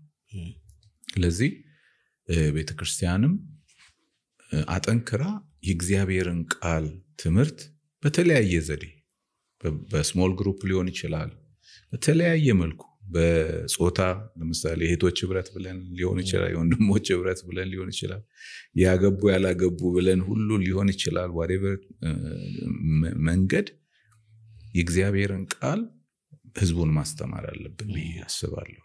የእግዚአብሔርን ቃል የተማረ ሰው፣ የእግዚአብሔርን ቃል ጓደኛው ያደረገ ሰው የመጣው ንፋስ ሁሉ አይወስደው። ምክንያቱም የሚለይበትን ዕውቀትና ጥበብ ያገኛል ብዬ ስለማምን ማለት ነው። እና መጽሐፍ ቅዱሳችንን ማንበብ አለብን። ፓስተሮቻችን ባነበቡልን ብቻ አንኖርም። እና እዛ ሴትዮዋ መጽሐፍ ቅዱስ አለሽ ወይ ብሎ ጠየቋት። ውጭ ሀገር አለኝ አለች። ታነቢያለሽ ወይ? አይ ለምንድን ነው ማነበው? እሑድ ፓስተር ያነብልኛል አለች ይባላል። እና ድሮ ትራስ ውስጥ እንደምናደርገው እያደረግን ነው እንደዛ። እሑድ ፓስተር ያነብልኛል አለች። ከዛ አይነት ህይወት መውጣት አለብን። ሲሪየስሊ እያንዳንዱ አማኝ ከእግዚአብሔር አሁን እኮ እግዚአብሔር ይመስገን በተለያየ በብዙ አይነት ቨርዥን በሚገባን መልኩ በተለያየ ቋንቋ በቃ አሁን እኔ ሰው መጽሐፍ ቅዱስን ለማንበብ ምክንያት አለው ብዬ አላስብም። በፈለግነው ቋንቋ በሚገባን ቋንቋ መጽሐፍ ቅዱስ ተተርጉሞ ብዙ ሰዎች ዋጋ ከፍለው በጣም ብዙ ዋጋ ከፍለው እስከ ህይወት መስዋዕትነት ድረስ ዋጋ ከፍለው አሁን በእጃችን የእግዚአብሔር ቃል አለ። ይሄ ትልቅ እድል ነው። ስለዚህ ሲሪየስሊ እግዚአብሔርን ቃል ብናነብ ቤተክርስቲያንም ደግሞ ሲሪየስሊ ለእግዚአብሔር ቃል ትምህርት ላይ ኤምፋሲስ ብትሰጥ ብዙዎችን ከጥፋት እንመልሳለን ብዬ አምናለሁ። ብዙዎችም ደግሞ ራሳቸውን ከጥፋት መንገድ ያድናሉ ብዬ አምናለሁ። ምክንያቱም የእግዚአብሔር ቃል እውነት ነው የሚጠብቀን፣ ከስህተት የሚጠብቀን። ሰዎች መተው ደግሞ በተለያየ መንገድ ትሪክ እንዳያደርጉ እንዳያስቱን መንፈሳዊ የኛ ህዝብ እግዚአብሔርን የሚፈራ ስለሆነ አንድ ሰው መንፈሳዊ መስሎ ሲመጣ ያው እግዚአብሔር መፍራቱም ስላለ ቶሎ በህዋነት የመቀበል ነገር አለ። እሱ ጥሩ ሆኖ ሳለ ግን የዋሆች ብቻ እንድንሆን ሳይሆን ልባሞችም እንድንሆን የእግዚአብሔር ቃል የሚያስተምረን። ስለዚህ አንዱ ልባምነት እኔ ብዬ የምለው የእግዚአብሔርን ቃል ሪሊ ጓደኛችን ማድረግ አለብን፣ መውደድ አለብን። ምን ተርፈው በዛ ነው ምንድነው በዛ ነው ብዬ ነው ማምነው። አሁን እኮ የምንነጋገረው እውነት ከየትም አምጥተ ነው አይደለም፣ ከእግዚአብሔር ቃል እኮ ስለሆነ ነው። ስለዳንበት እውነት ብናወራ ብንዘምር ብንሰብክ ስለ ሁሉም ነገር ብናነሳ ቅዱሱ መጽሐፍ ባስተማረን በሰጠን ዕውቀትና እውነት ነው። ስለዚህ ሰው ከመጽሐፍ ቅዱስ መራቅ የለበትም፣ ከእግዚአብሔር ቃል መራቅ የለበትም ብዬ አምናለሁ። ያ ነው የሚያተርፈን። አንዱ ሜስም እሱ ነው መጽሐፍ ቅዱስ ህዝቡ ከመራቁ ነው። በቃ ህዝብ የእግዚአብሔርን ቃል ካላወቀ ማንም እንደፈለገ ቀላል ነው። ማንም ሰው መጥቶ ማኒፑሌት ሊያደርገው ይችላል። ግን እንደው እንደ አንድ አገልጋይ ያሰባበካችንን መንገድ ለውጭ ያለውን መሰናክል እንዴት ታያዋለህ? አሁን በተለይ በሚዲያ ዘመን በፊት እናንተ እንግዲህ ቅድም ስናወራ ብዙ ሰዎች ምስክርነት ከሌሎች ቤተ እምነቶች ይመጡልሃል። እኔም ይሄን ቃል ምን ጠይቅ ሳሰናዳ ብዙ በጣም እንወደዋለን ምናን ይላሉ። ዛሬ በለበ ቢመስል ነው ማለት በቃ ፉክክር ነው፣ ጡጫ ነው። በቃ ያሰባበካችን መንገድ ኢቭን ለማበሳጨት ፕሮቮክ በሚያደርግ መንገድ ይሄ በጣም ትህትና ያልተሞላበት እኔ ጸድቅ ያለው አንተ አልጸደቅክም ሲወለህ ምናምን በሚል ቶኑ ራሱ ልክ አይደለም በጣም የምናየው በተለይ ማህበራዊ ሚዲያ ላይ። ስለዚህ ወንጌልን በዝማሬ በህይወት እየሰበካችሁ እንደኖረ ሰው ዛሬ ኢቫንጀሊካል ሶሻል ሚዲያ ላይ የሚመጣ ያለውን ወንጌል አሰባካ አያስፈራህም? ወዴት እየሄድን ነው? ልክ ነው ወይ ብላ አታስብ? አይ ብዙ ነገሮች አሉ። እኔ መጽሐፍ ቅዱስ እኮ እንዲናገር ከፈቀድንለት ብዙ ስህተት ውስጥ አንገባም። ብዙ ጊዜ ያው እናነባለን፣ ተወሰኑ ጥቅሶችን እናነባለን፣ ምንናገረው እኛ ነን። ብዙ ምንናገረው እኛ ነን፣ መጽሐፉን አይደለም እንዲናገር ምንፈቅድለት። ስለዚህ ሰሞኑን አንድ ጥሩ ሴሚናር ነበር እዚህ ትላንት መሰለኛው ስለ ቃሉን ሰበክ በሚል ርዕስ ጥሩ ትምህርት ነበረ። ሪቨረንድ ስኪፕ ጥሩ አስተማሪ ናቸው። የእግዚአብሔርን ቃል ዲሊጀንትሊ ማጥናት አለብን። በተለይ የምናስተምር ሰዎች ዲሊጀንትሊ ማጥናት አለብን። ያንን ደግሞ በታማኝነት ፌስፉሊ መጽሐፍ ቅዱሱ ራሱ እንዲናገር ማድረግ ነው ያለብን። ለዛ ደግሞ የተለያዩ የአሰባበክ ስታይሎችን አንስተው ነበር የሚያስተምሩት እና ኤክስፖዚተሪ ፕሪቺንግ ላይ ነበር ኤምፋሲሳቸው። በቃ ሴፈስት ዌይ በቃ ነጥቦቻችንም ስናወጣ ቃሉ ከቃሉ እንድናወጣው ራሱ በቃ አይደለ ከጥቅሶች ጀምረን ምዕራፉን አንዳንድ ጊዜም ደግሞ ከዛ በሰፋ መጽሐፉንም ሆል እንድንዳስስ እንድናጠና በሚያደርግ መልኩና በታማኝነት እንድናቀርብ ያንን አይነት መንገድ ብንከተል ጥሩ ነው እያሉ ነበር የሚያስተምሩት። ሶ አሁንም ፌስፉል ከሆነ ለእግዚአብሔር ቃል አስተማሪዎችም ህዝቡን ማትረፍ ይችላሉ ብዬ ነው ማስበው። እውነተኛ አገልጋዮች ከሆኑ ማለት ነው። ምንነጋገረው ስለ እውነተኞች አገልጋዮች ከሆነ ከዛ ውጪ ሆነውን በምን ትዳኘዋለህ? ከዛ ውጪ ሆነውን የምትዳኝበት ነገር የለህም እኮ። ሰው ለእግዚአብሔር ቃል ሲገዛና ሲያምን ጌታን የሚፈራ ሲሆን ለእግዚአብሔር ቃል አክብሮት ሲኖረው መዳኛ አለው። ከዛ ውጪ ግን ከሆነ በምን ትዳኘዋለህ? አዎ ከባድ ነው። ፓስተር በሐሰተኛ ነቢያት ጉባኤ ወይም ቃለ እምነት አስተምሮ ጉባኤ ለዝማሬ ተገኝተህ ታውቃለህ? ሳታውቅም ተገኝተህ ከዛ በኋላ ዋቻዋት ስታደርግ ከዚህ በኋላ አልሄድም ብለህ ኢትዮጵያ ስትመጣ በተለይ ማለት ነው ብዙዎች አንተ በጣም በጥንቃቄ እንደምትሄድ ረጅም ጊዜ ያውቃሉ። የተወሰኑ ቦታዎችም እንደምታገልግል ይታወቃል። ግን ይሄ ያለው አጠቃላይ አሁን ያለው እንትን ለመለየትም አንዳንድ አስቸጋሪ ነው። የሆነ ሰዓት ሰላም ጤናማ ነው የምትለው ያስተምሮ መንገድ ድንገት ተንሸራቶ የሆነ ሳል ደግሞ የሆነ ቦታ ታይዋለህ ሳታውቀው ማለት ነው። ሚዲያ ምናና ባለማወቅ ነው እንግዲህ ተምላል። ከዛ በኋላ እንደዚህ እርምጃ ወስደሃል? እኔ ምንድነው ጥሩነቱን ሎካል ቸርች ውስጥ አገለግላለሁኝ። ሎካል ቸርች ስለማገለግል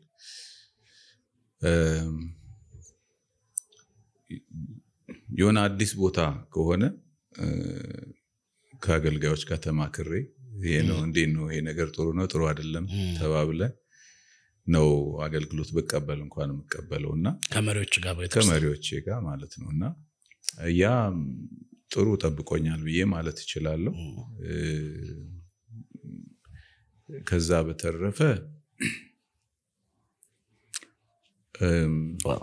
ልጠቀም የምችልበት ህዝቡን ላገለግል የምችልበት ቦታዎች እውነተኛ እግዚአብሔር ቃል የሚሰበክበት ቦታ መሆኑ እሱ ምንም ጥያቄ የሌለው ነገር ነው።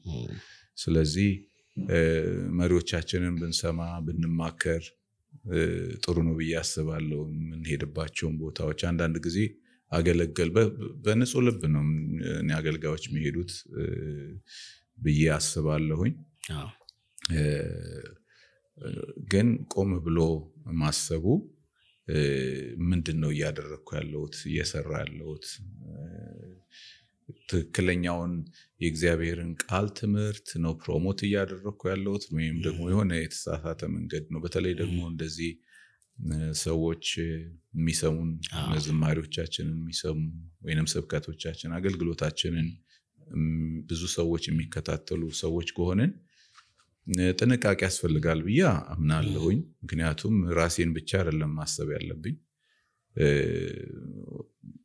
በተለይ ብዙ ወጣቶችን የምናገለግል ከሆነ ገሌ ካደረገውማ ትክክል ነው የሚል አይነት ኢምፕሬሽን እንዳይሰጥ መጠንቀቅ ያስፈልጋል፣ መምረጥ ያስፈልጋል። ስለዚህ ኃላፊነት ያለው ነገር ነው። አሁን እኔ እዚህ ሄዳለሁ እዛ ላይ እንደው ስለራስ ነገር አይነነግ ሳይሆን I think ኃላፊነት አለበት። ኃላፊነት ምሳሌ መሆን ስላለበት እና ትልቅ ነገር ነው። ትልቅ ነገር ነው። የኔ እዛ ጋር መሄድ ብቻ ሳይሆን አፕሩቭ እያደረኩኝ ነው። ይሄ ነገር ትክክል ግፉበት አይነት ነገር ያለው የጥያቄ መንፈስ እንደሱ ነው። እንደናንተ አይነት በጣም ሰው የሚሰማቸው ሰዎች ባለማወቅ ቀደም እንዳልኩ ባለማወቅ በኋላ ፋይንድ አውት ሊያደርግ ይችላል። ሳቂ ሊሄድ ይችላል። ግን እናንተ ከሄዳችሁ ይሄን ሰው እንዲሁ ሰባኪዎችም እንዲሁ አንጋፋ ሲሄዱ ብዙ ጊዜ እንዲህ ሰው ጋር መደናገር ስለሚፈጠር ለመለየት ቅድም እንዳልከው ልክ ነው ልክ ያልሆነውን መለየት ከመንፈሳዊ ጥማትም ካለማወቅም መለየት ስለማይችል ተከታዩ ሰውን እንደ ፊገር አድርጎ ተከትሎ ይሄዳል። ከሱ አኳያ ነው ጥያቄ። ጥንቃቄ ያስፈልጋል። ቀደም እንዳልኩት ነው። አሁን ስለራሳችን ህይወትና መንገድ ስናስብ አንዱ እንደው ሊያስጨንቀን ይገባል፣ ሊያሳስበን ይገባል ብዬ ማስበው በተለይ አገልግሎታችን ከሰፋ ሰዎች የሚያደምጡን እግዚአብሔር ፈቅዶ ፌቨር አድርጎልን ሰዎች የሚሰሙን ሰዎች ከሆንን እግዚአብሔር ሞገስ ሰጥቶን ሰዎች የሚያደምጡን ሰዎች ከሆንን ኃላፊነቱ በጣም ትልቅ ነው እና የኔ ጥሩ መንገድ መምራቴ ለኔ ብቻ ሳይሆን ለሚሰሙኝ ነው ሰዎችም የኔን አገልግሎት ለሚከታተሉም ሰዎች ጥሩ ነው ብዬ አስባለሁኝ። ስለዚህ ከዛ አንግል ነው አገልግሎቴን ማየው ብዬ ነው ማሰው። so anything that ከእግዚአብሔር ቃል ጋር የሚቃረር ነገር ከሆነ ከመንፈስ ቅዱስ እውነተኛ አሰራር ጋር የሚቃረን ነገር ከሆነ በተለይ ደግሞ በጣም እዚህ ለቃሉ እንግዳ የሆነ አይነት ነገር ከሆነ ሰብሰብ ብሎ ቆም ብሎ ማየት ማጣራት ጥሩ ነገር ነው ብዬ አስባለሁኝ። ያ ራሳችንም ከስተት ይጠብቀናል፣ የሚያዩንን የሚሰሙንን ሰዎች ደግሞ ከስተት መንገድ ይጠብቃል ብዬ አስባለሁ። ከዚህ የተነሳ ጥንቃቄ ማድረግ ያስፈልጋል።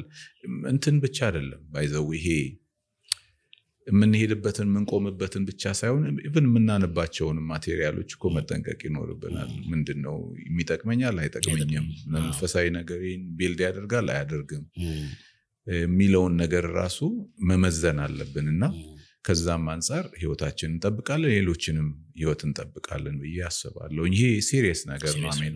ከህይወት አንፃር ከእግዚአብሔር ቃል ትምህርትም አንፃር ሲሪየስ ነገር አንድ በጣም ቅድም ሜንሽን ያደረከው አንተን ከጠበቀ ነገር አንዱ መሪዎችን ማማከር ነው ከመሪ። ስለዚህ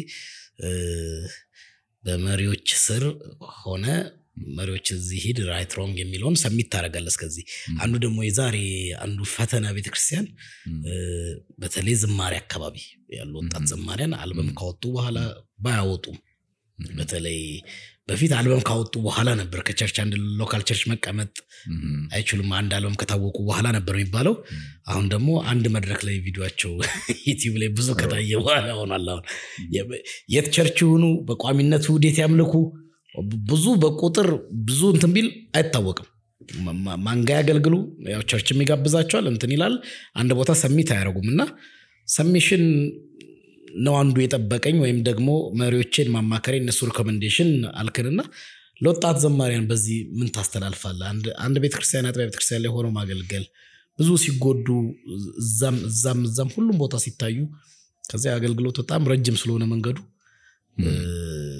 የሆነ ቦታ ላይ ሲደክማቸው ወይ ደግሞ ወዲያው የሆነ እንትን ሲሆን ይታያልና ይሄን ሜንሽን ስላደረክ ያንተን ልምድና ለነሱ ያለህ ምክር እስቲ አዎ ህብረት ሎካል ቸርች አካውንታቢሊቲ በጣም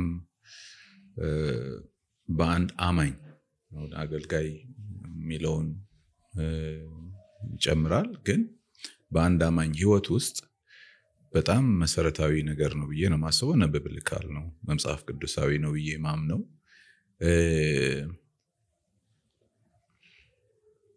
መሪዎች ሲኖሩን አገልጋዮች ሲኖሩን አገልጋዮች ያሉት እረኞች መሪዎች ያሉት የቤተ ክርስቲያን ስጦታዎች ናቸው እነሱ ምን እንዲያደርጉ በተሰጣቸው ኃላፊነት ህዝቡን እንዲያስታጥቁ እንዲመግቡ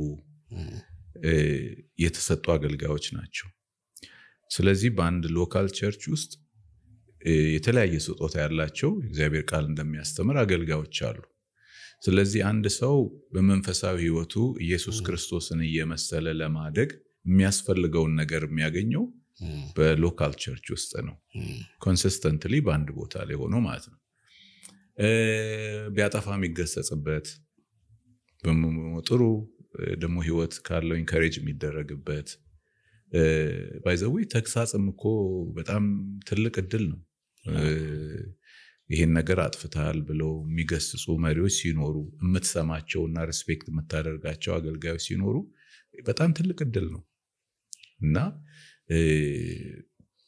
ልጆች ይገሰጻሉ ይቀጣሉ ለምን ነጋቸው ነገ ተነጎዳቸው ትክክል እንዲሆን በትክክለኛ አይነት መንገድ እንዲያድጉ ስለሚፈልግ ተክሳጽም ራሱ በረከት ነው በፖዚቲቭሊ ከወሰድ ነው ማለት ነውና የሚቀኑልን ሰዎች ስላሉ ነው ተክሳጽን የምናገኘው የሚያስቡልን ሰዎች ስላሉ መሪዎች አገልጋዮች ስላሉ ነው እንጂ እንደ ዝም ብሎ እንደ መንገደኛ ቢያዩን ማን ይደክማል ግን ኬር የሚያደርጉ አገልጋዮች ስላሉ ነው ተክሳጽም እኮ ስለዚህ ለተክሳጹም ለሁሉም ነገር እግዚአብሔርን ቃል ተምረን በህብረት ውስጥ ለማደግ ሎካል ቸርች በጣም አስፈላጊ ነገር ነው ብዬ አምናለሁ አንድ አማኝ ከቸርች አርባ ሊሆን አያስፈልግም እሱ በጣም ወንደር የሚያደርግ አማኝ ካለ ለመሳት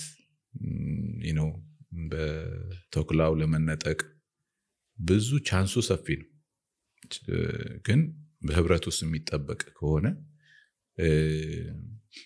የሚመሩት ጋይድ የሚያደርጉት አገልጋዮች ባሉበት ህብረት ውስጥ የሚኖር ከሆነ እሱ ጤንነቱን ጠብቆ በጤና የሚያድግ አማኝ ይሆናል ጌታውን እየመሰለ የሚያድግ አማኝ ይሆናል ማለት ነው ወደ አገልግሎት ስንመጣም ለሴም ነው አገልጋይ ሆን ማለት አድገን ጨረስን ማለት አይደለም የጸጋ ጉዳይ ስለሆነ ወይንም ደግሞ አገልጋይ ሆን ማለት ይሄን ቀደም ያልነው ዲሲፕሊን ለኛ ያስፈልገንም ማለት አይደለም ለእያንዳንዱ አማኝ የሚያስፈልገው መንፈሳዊ ዲሲፕሊን ለአገልጋዩም ያስፈልገዋል እንደውም አገልጋዩ ያ ዲሲፕሊን ከሌለው እንዴት ነው አገልጋይ ሊሆን የሚችለው ከባድ ነው ስለዚህ እነዚህ አይነት ዲሲፕሊኖች ጤነኛ የሆነ መንፈሳዊ ህይወትና እድገት ጤነኛ የሆነ ደግሞ አገልግሎት እንዲኖረን ያደርገናል ስለዚህ ከዚህ አንፃር ባንድ ህብረት ውስጥ ሆኖ ለነፍሳችን ስንል ነው በአንድ ህብረት ውስጥ ሆኖ ጌታን ማምለክ ማገልገል ጸጋችንንም ደግሞ ማካፈል በጣም ትክክለኛው መንገድ ነው ብዬ አምናለሁ አስባለሁ እንደዛ ነው ማስበው አገልጋዮችም ብንሆን ዘማሪዎችም ሰባኪዎችም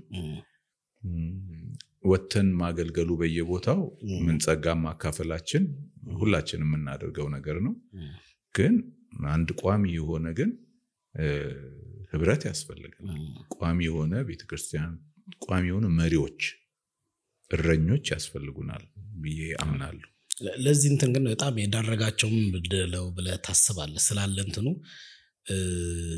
በጣም ብዙ ፑልፒት መፈለግ ብዙ መድረክ መፈለግ ነው ሞዴል ዘማሪዎች አልነበሯቸውም ከፊት የእውቀት ማጣት ነው ማለት እንደ ቸርች ለሰው ነው በየቦታው ማገልገል አታገኛቸውም ብዙ የህይወት የአገልጋይ ዲሲፕሊን ኮድ ኦፍ ኮንታክት የሌለበት አይነት አኗኗር አከንዲኖሪያ ምክንያቱም ምንድነው መሪ አገልጋዮቹ ዘማሪዎቹ ላይ ብቻ እንደዚህ ነው እንደዛ ነው ማለት ብዙ ደስ አይለኝም ግን ምክንያት ይሄ አብሮ የሚሰራ ስራ ነው ለምሳሌ የቤተ ክርስቲያን አገልጋዮች መሪዎች አይደሉም ወደ መድረክ የሚጠሩን እዚህም እንድናገለግል የሚመሩን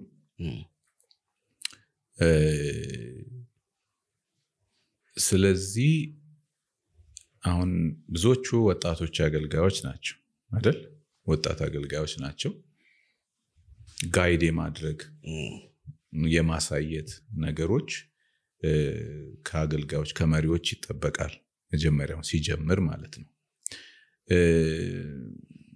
ይሄ በእያንዳንዱ ቤተክርስቲያን ቢኖር ዲሲፕሊኑ ቢኖር በቀላሉ እነዚህን አገልጋዮች በጤነኛ መልክ እነሱ በሚጠቀሙበት መልክ ለነፍሳቸው በጌታ ዘንድ ላላቸው አገልግሎት የሚቆጠር ጌታ የሚከብርበት ብዙዎች ደግሞ የሚታነጹበት የበለጠ እኮ ያገለግላሉ የበለጠ ለረጅም ጊዜ ለረጅም ዘመን ጸጋቸውን ያደገ እነሱም በመንፈሳዊ ነገር ያደጉ ሊያገለግሉ የሚችሉ ናቸውና ከስተት ከተለያዩ አደጋዎች መንፈሳዊ ቀውሶች ተጠብቀው እንዲያድጉ የመሪዎችም የአገልጋዮችም የቤተክርስቲያንም ኃላፊነት አለበት ብዬ አስባለሁ ይሄ ግን በአንድ ሎካል ቸርች ብቻ የሚደረግ ሳይሆን እንደ አብያተ ክርስቲያናት በህብረት የሚመከርበት ነገር ነው መሆን ያለበት ምክንያቱም አንድ ሎካል ቸርች ብቻ ያን አጥማውን እዚህ ጋር እንደዚህ አይነት አቋም ቢኖራት አንዷ ሎካል ቸርች ሌላው ጋር ደግሞ ሉዝ ሊሆን ይችላል ማንኛውም አይነት አገልጋይ መጥቶ ቢያገለግል ምንም ችግር የሌለበት ቦታ ሊሆን ይችላል ስለዚህ እንዲህ አይነት ነገር ስላለ አሁን ልጆቹ ወይንም እነዚህ አገልጋዮቹ ብቻ ላይ እንዲህ ናቸው እንደዛ ናቸው ብሎ ማለቱ ለኔ ይከብደኛል በጣም እንትን ነው ሰፊ ነው የነሱ እንደዛ መሆን ብቻ ያመጣው ችግር ሳይሆን አጠቃላይ እኔ አንድ ቤተክርስቲያን መሪ ከሆንኩኝ ስጋብዝ አገልጋዮችን ስጋብዝ ማን ነው የት ነው ሎካል ቸርቹ መንፈሳዊ ህይወቱስ አካሄዱስ ከጌታ ጋር ያለውስ ነገር ለሁለት ነገር ይጠቅማል አንደኛው ለራሱ ለአገልጋዩ የሚጠቅም ነገር ነው ሁለተኛ ደግሞ ኃላፊነት ሰጥቶን ለምናገለግለው ህዝብም ደግሞ ጥንቃቄ ነው ብዬ አስባለሁ ችግሩ እንደውም ከኢንዲቪጁዋልስ አገልጋዮች ይልቅ በቤተክርስቲያን ደረጃ ያለ ችግር ነው ብዬ ነው የሚታየኝ እንደዛ ነው ምክንያቱም በግድ መተው አይደለም የሚዘምሩት ተጋብዘው እዚህ እንመታቸው አገልግሎት ተብለው የሚያገለግሉትና ስለዚህ ችግሩ is not only individuals ላይ ብቻ ያለ leadership ስለ ከቨር ሶንግ ከምታስባለህ ፓስተር ስለ ከቨር ሶንግ ብዙ ጊዜ ለምን አነሳለሁ እሱን ያው የተለያየ ጥያቄ አለው። አንዳንዱ ዘማሪው በህይወት እያለ በዛው እንትን መዝሙሩ እየተሰማ በዛው ጥራትም ድጋሚ መስራት ከተገባው መስራት እየቻለ አንዳንዴ ከዛኛው ስታንዳርድ አውርዶ አስፈላጊነቱን ጥቅሙን ሲደረግ ይታያል። ህይወት የሌለም ቢሆን ደረጃውን ያኛውን ያልጠበቀ ደረጃውን ጠብቀው ቆንጆ አድርገው የሚሰሩ አሉ። አስፈቅደው ግን የሰውን ዝማሬዎች እንደራስ ዝማሬ አድርጎ በደንብ ሪከርድ ተደርጎ በቪዲዮ ተቀርጾ በደንብ ድጋሚ አሬንጅ ተደርጎ ሙዚቃውን እንትን ተብሎ ምናምን ሲሰራ ይስተዋላል። ከቨር ሶንግ ይባላል። ከዛ በኋላ ሬሌቫንሱ ምንድነው? አንደኛ ጥቅሙ አስፈላጊነቱ ያንተ እይታ ምንድነው? በዚያ አኳያ ሌላ ዳኒም ከቨር እንዲሰራበት አይፈልግም ሲባልም ሰማለሁ። እሱ ትክክል አይደለም። እሱ ትክክል አይደለም። እሱ የተሳሳተ ኢንፎርሜሽን ነው።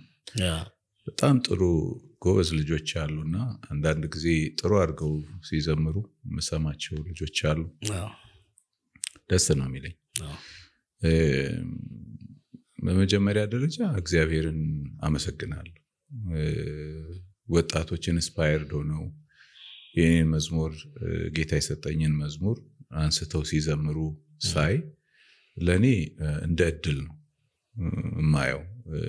ጌታ ይመስገን። ደስ አይልም? አንተ የሰራውን ነገር ሌሎች ሰዎች ሪኮግናይዝ አድርገው ሲዘምሩት ስታይ፣ አንዳንዶቹ በጣም ጥሩ በሆነ ዜማ በድምጽ በጥሩ ቅንብር ሲሰሩ ሳይ ደስ ይለኛል እና ምንም ተቃውሞ አንስቼ አላቅም ሪሊ። ወይንም ደግሞ ለምን ሰራህ ብዬ ያናገርኩት አገልጋይ ዘማሪም የለም። አንድ ነገር ግን የሚታየኝ ምንድነው እነዚህ ሰዎች ይሄ እንደው ከእንትን አንፃር ነው፣ ከቅናት አንፃር ለነሱ ከመቅናት አንፃር ነው። እኔ ስጀምር መዝሙር በራሴ መዝሙር አልጀመርኩኝም። መዘመር ስጀምር በሌሎች በእነታዴ ታደሰ ሸቴ፣ ተስፋዬ ጋቢሶ፣ ደረጀ ከበደ እንደዚህ ያሉ ከኔ ፊት እንድሪያስ አዋዝ ከነሱ መዝሙሮች ነው መዘምር የነበረው ኢኒሺያሊ። ከዛ በኋላ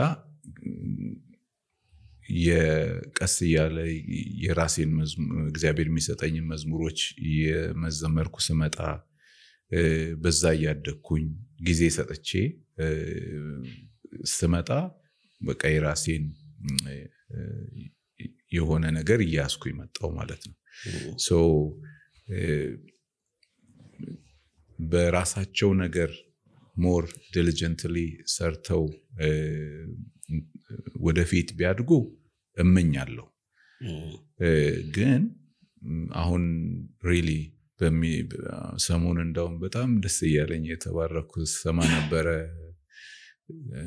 ሶሻል ሚዲያ ላይ ቲክቶክ ላይ በጣም ራን ያደርጋል። ካንተ ውጪ ክፉ አይቼው እና ደስ እያለኝ ነው የምሰማው። በህብረት ሆነው ወጣቶች ዳኒ እንዲሰራበት አይፈልግም የሚሉን ሐሳብ ከኔ የመጣው ታዲያ ወይ ሲባል ትሰማለህ? እኔ ሰምቻ አውቃለሁ። እኔ ካሁን በፊት አንድ ሰው እንደዚህ ጠይቆኛል። እና የመለስኩት መልክ አንድ አይነት ነው። አሁን የመለስኩልህን መልስ ነው። እኔ እንደው ልጠይቅም አላሰብኩም፣ ግን ድንገት እንዲስትለኝ አይ እኔ ምንድነው አሁን ሶሻል ይሄ ዩቲዩብ ላይ ምን ላይ አንዳንድ ሰዎች ራሱ ነው የኔን ኦሪጂናል ስራ ሲስተሙ ይዛል ራሱ እንትን ይላል። ልክ እንደራሳቸው አድርገው አይነት ነገር የሚያደርጉ ሰዎች እሱ ትክክል አይደለም። እሱ ጀስት ቴክኖሎጂ ራሱ ይይዛል ዩቲዩብ። እሱ ኦፍ ኮርስ አልጎሪትሙ ይይዛል። ያ እንግዲህ ኦሪጂናል ስራ አሁን ለምሳሌ አዲስ አልበም ሲወጣ ኮፒ አድርጎ ራሱ አንተ የሰራውን ራሱ አንስቶ መጫን በሌላ ዩቲዩብ እንደሱ አይነት ነገሮች ኢቭን ዩቲዩብ ሚውዚኩን ሲሰራ አንድ ሰው ያንተን ከቨር ሲሰራ እዛ ላይ ያለውን ሚውዚክ ትንሽም ከሆነ ካልቀየሩት እንትን ካላሉት ያንተ ስለሚመስለው ኮፒ ነው ብሎ የሚይዘው። ኖቲስ ይሰጣል አውቃለሁ። እኔ በደም ሲስተሙ ስለማውቀው አውቃለሁ። ኖቲስ ይሰጣል። ግን እኔ አሁን እንደዚህ ከቨር የሰሩ ሰዎችን በምንም አይነት ቦታ ላይ እንደውም ፐርሰናሊ ካገኘኋቸው በጣም ደስ ይላል ነው የምላቸው እንጂ ለምን ሰራችሁ ብዬ አላውቅም። እንዳልኩ ነው እኔ ያ ቶታል ፕላጃሪዝም ነው ማለት ያንተን ስራ እንደራስ አድርጎ ማቅረብ ክርስቲያናዊም አይደለም። ሰው የለፋበትን የህጉም እንትን ባይራሱ ሰሞኑን ለምሳሌ አንድ አይቲዩንስ ላይ ጭነውታል ጨራሽ አይቲዩንስ ላይ እንደዛ ይችላል አሁን እኔ ጉባኤ ላይ ያገለገልኩትን መዝሙር የዚህኛው አሁን አይደለም በቅርብ ጊዜ እዚህ ሀገር ያገለገልኩትን መዝሙር አይቲዩንስ ላይ ፐብሊሽ አድርገውታል አሁን ይሄ በጣም ነውር ነው ለዚህ አይደረግም እንደዚህ አይነት ነገሮች ሪሊ ጥሩ ዲሲፕሊን አይደለም ይሄ በተረፈ ግን አሁን ወጣቶች ተነስተው መዝሙር ሲዘምሩ ሪሊ ደስ ነው የሚለኝ አንደኛ መዝሙር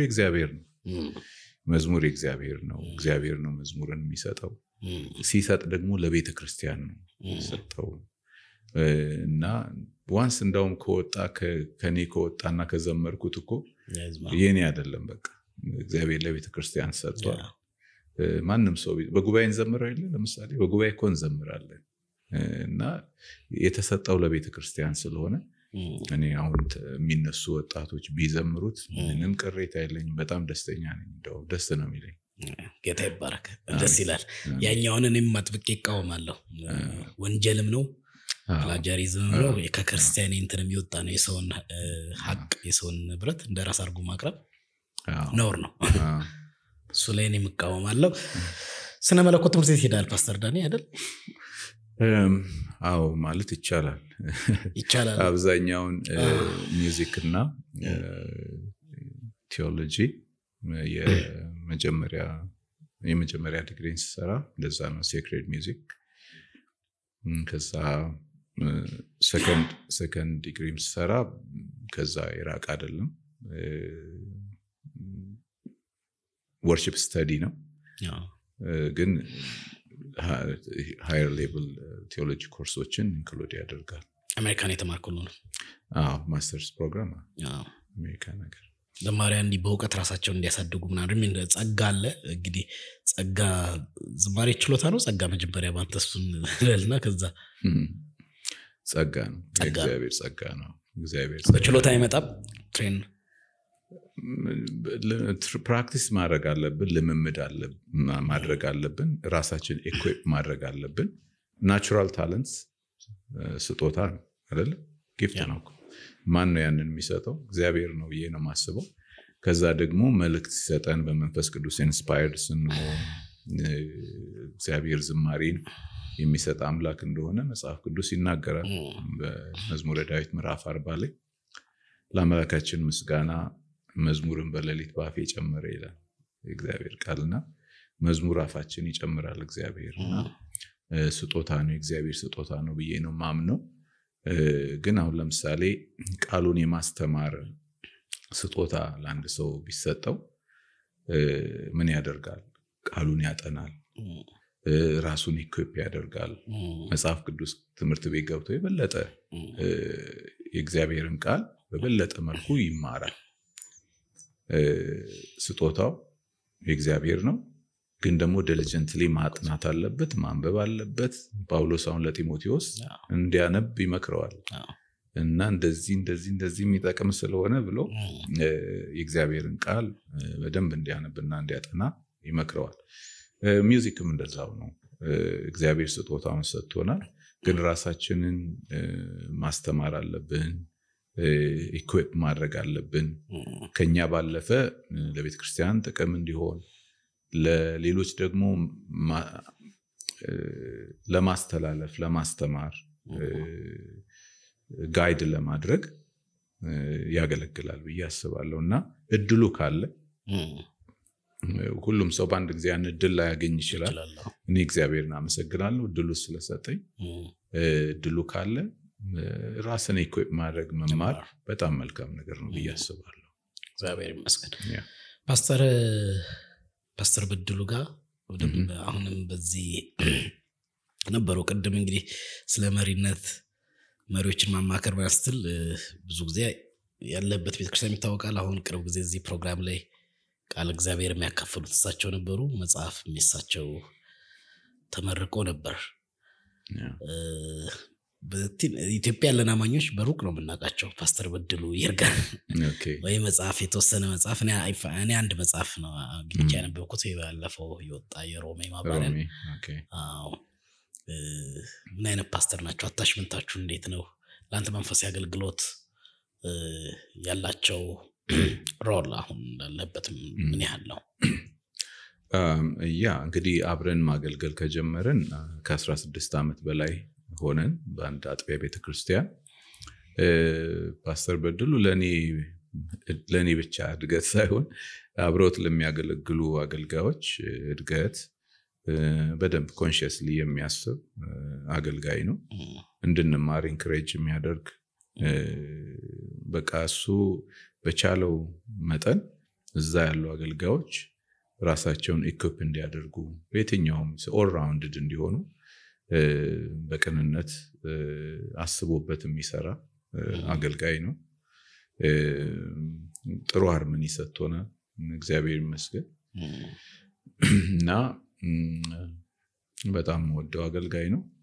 እኔ በጣም ተጠቃሚ ነኝ እዛ እንደሱ አይነት መሪ ስር ሆኜ ለማገልገል እድል በማግኘቴ በጣም ተጠቃሚ ነኝ። እግዚአብሔርን ስለዛ በጣም አመሰግናለሁ። ጌታ ይባረክ። ቅድም መግቢያ ላይ ባለትዳር ነው፣ የሁለት ልጆች አባት ነው ብያለሁ። ባለቤትና በጣም በሚያስቀና ህይወታችሁ ብዙ ሰው ምሳሌ ያደርጋቸዋል። ማህበራዊ ሚዲያ ላይም የእናንተ አኒቨርሰሪ በመጣ ቁጥር ብዙ ሰው ነው ኤግዛይትድ የሚሆነው፣ በደንብ ናፕሽ የሚያደርገው። ያው በረቀት ነው የምናውቃት የተደበቀች። ስለ ባለቤትም ብታወራኝ ስለ ልጆች ሾርት ነገር። ቴንክ ዩ። አይ ደስ ይለኛል። እህቴ የሚወዳት ባለቤቴ ስሟ ሽርሽር ይባላል።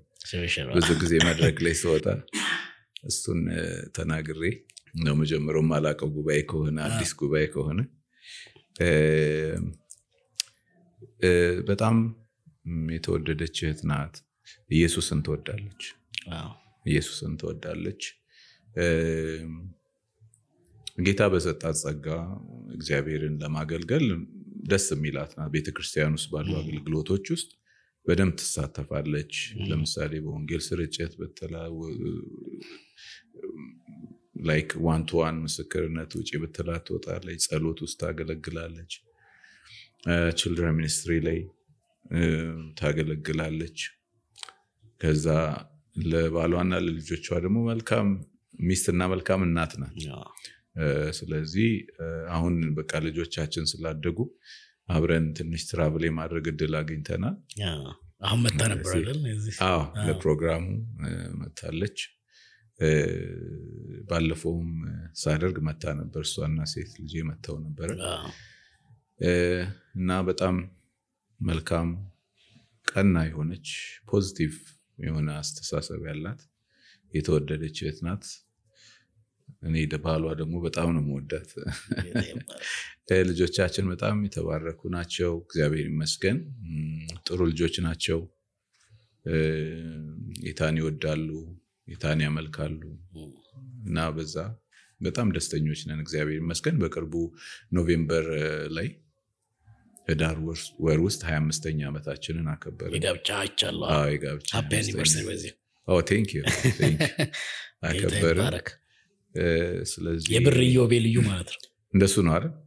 ያ ስለዚህ half of your age ከሽርሽር ጋር ይኖርከው ማለት ነው። ዋው ምን አይነት ብለሲንግ ነው።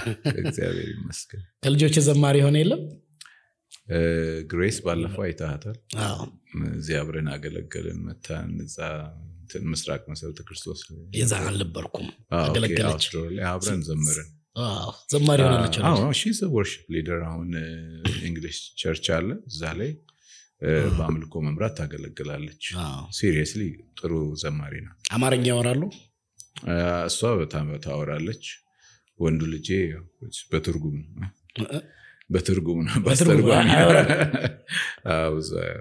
ይሞክራል። ዋው በጣም ደስ የሚል ይሄ ትልቅ መባረክ ነው። በሱኛው ህይወት በጣም ምሳሌ ናችሁ። ፓስተር ዳኒ በጣም የሚታወቅበት በቃ ይሄ ጭምት በጣም ረጅም ጊዜ ህይወቱን ጠብቆ የኖረ ምሳሌ የሚሆን ህይወት ያለው አገልጋይ ነው። ፓስተር ዳኒ ወድቆ ተሳስቶ ያውቃል? በክርስትና ጉዞ ውስጥ መውደቅና መነሳት ያለ ነው። ስለዚህ ምንድነው ትልቁ ቁም ነገር ወድቆ አለመቅረት ነው። ተነስቶ ጌታን ታምኖ ወደፊት መገስገስ። ክርስቲያን ይወድቃል ይነሳል፣ ተስፋ አይቆርጥም፣ ወደፊት ይሄዳል። እና የክርስትና ህይወታችን እንደው ተጀምሮ እስኪያልቅ ድረስ ስሙዝ ነው፣ ምንም ነገር ነክቶኛ ያቅም ከኔ የለብኝም ምንለው ህይወት አይደለም። ግን በእግዚአብሔር ጸጋ እንታመናለን፣ እንደገፋለን። ስለዚህ እንደው ወድቄ አላቅም ደክሞኛ አላቅም ብሎ ለማለት ራሱ ትንሽ ግብዝነት ነው ብዬ ነው ማስበው። ሰዎች እስከሆነን ድረስ አፕ ኤንድ ዳውንስ ይኖራሉ። ግን የሚያበረታው ጌታ ስላለ አሜን የሚደግፈን መንፈስ ቅዱስ ስላለ የሚያነሳን ቃሉ ስላለ እንገሰግሳለን ወደፊት። አሜን ክብር ለእግዚአብሔር ይሁን። ክብር ለኢየሱስ ይሁን። አሜን አሜን። እኔ ኦልሞስት የተወሰኑ ሐሳቦችን ጨርሻለሁ። አንተ ግን የምታስተላልፈው መልእክት ካለ ለወጣት ዘማሪያን፣ ለወጣት አገልጋዮች፣ ዛሬ ላለችው ቤተክርስቲያን ሞዴል አገልጋይ ስለሆነ ምትለው ነገር ካለ ብዙ ብለናል። ምትለው ነገር ካለ እድሉን ልስጥ። ቴንክ ዩ። እግዚአብሔር ይባርክ። አሜን። ትልቁ መቼም ምሳሌያችን ሞዴላችን ጌታችን ኢየሱስ ክርስቶስ ነው። መጽሐፍ ቅዱስን በዕብራውያን ላይ ትኩር ብለን ወደሱ እንድንመለከት እና ሩጫችንን እንድንሮጥ እሱን እንድናይ ትልቁ ምሳሌያችን እንዲሆን የእግዚአብሔር ቃል ያስተምረናልና ጌታ ይመስገን ስለቀደሙ ከፊታችን ስላሉ ሕያዋን ምስክሮች እግዚአብሔር የተመሰገነ ይሁን። ግን ኢየሱስ ክርስቶስን ማየት ኩር ብለን ማየት ያስፈልገናል። እንደሱ ለመሆን እሱን ትኩር ብለን ማየት አለብን። እንዴት ሩጫውን እንደጨረሰ፣ እንዴት እንደታገሰ፣ በመስቀል ላይ እንዴት እንደታገሰ እሱን ሁሉ ትኩር ብለን ማየት ለሩጫችን በጣም ትልቁ በጣም ጠቃሚው ነገር ነውና ለአገልጋዮች እንደኔ ለሚያገለግሉ ሁሉ ከዚህ የሚበልጥ ነገር የለም። ኢየሱስን ሁልጊዜ እሱን ትኩር ብለን እንየው። እሱ ትክክለኛው ምሳሌያችን ነው፣ እንከን የሌለበት። በቃ ይሄ ጎለዋል የማይባል ትክክለኛ ሞዴላችንና ምሳሌያችን እሱ ስለሆነ እሱን ትኩር ብለን እንየው። በጣም እንዘልቃለን ኢየሱስን ካየ ነው። ቅድም ሌላው እንደኔ እንደሚያገለግሉ አገልጋዮች በርቱ ነው። እግዚአብሔር ይባርካችሁ፣ በርቱ። ጌታን ማገልገል ትልቅ ፕሪቪሌጅ ነው፣ ትልቅ እድል ነው።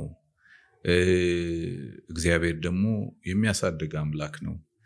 ጌታን አጥብቀን መያዝ፣ ቃሉን አጥብቀን መያዝ፣ ከመንፈስ ቅዱስ ጋር ጀኒውን የሆነ ህብረት ከጸሎት ጋር እግዚአብሔር ጸጋ ባበዛልን መጠን ከጌታ ጋር ማሳለፍ በጣም ትልቅ ነገር ነውና ጌታ በዚህ ይርዳን ብዬላለሁ። የኢትዮጵያን ቤተክርስቲያን እግዚአብሔር ይባርክ ብዬ ነው ምለው። አንተንም እግዚአብሔር ይባርክ። አሜን ፓስተር። ቴንክ ዩ ድሉን ስለሰጠኸኝ። ቴንክ ዩ በጣም ጌታ ይባርክ። እኔንም አክብረ ስለመጣ ደግሞ እኔም በጣም አመሰግናለሁ። ቴንክ ዩ ስላከበርከኝ፣ ቫልዩ ስላረከኝ። እግዚአብሔር ይባርክ። ተባረክ። አሜን ፓስተር። ፓስተር ዳኒ ጋር ዛሬ ባደረኩት ፕሮግራም በጣም በጣም ደስተኛ ነኝ። መግለጽ ስለምፈልግ ነው። በጣም የምወደውን የማከብረውን ዝማሬዎቹን የሰማሁት በጌታ በተለይ አዲስ በሆንኩባት ወራቶች በደንብ ህይወቴ ውስጥ ሚኒንግፉል የሆነ ትዝታዎች ያለውን ዘማሪ ሆስት በማድረጌ በጣም ደስተኛ ነኝና እግዚአብሔር ይህን እድል ስለሰጠኝ አመሰግናለሁ። በሌላ ፕሮግራም እስከምንገናኝ ድረስ ቸር ቆዩን። ስለተከታተላችሁ፣ አብራችሁን ስለሆናችሁ፣ ስለምትሰጡን ኮሜንት፣ ስለምታበረታቱን፣ ስለምትደውሉልኝ በየጊዜው በተለይ ከውጭ ሀገር ከተለያዩ ክፍለ ሀገራት መልእክቶች እየደወላችሁ በጣም የምታበረታቱኝ ሰዎች ሁሉ እግዚአብሔር ይባርካችሁ ማለት ፈልጋለሁ። ሻሎም።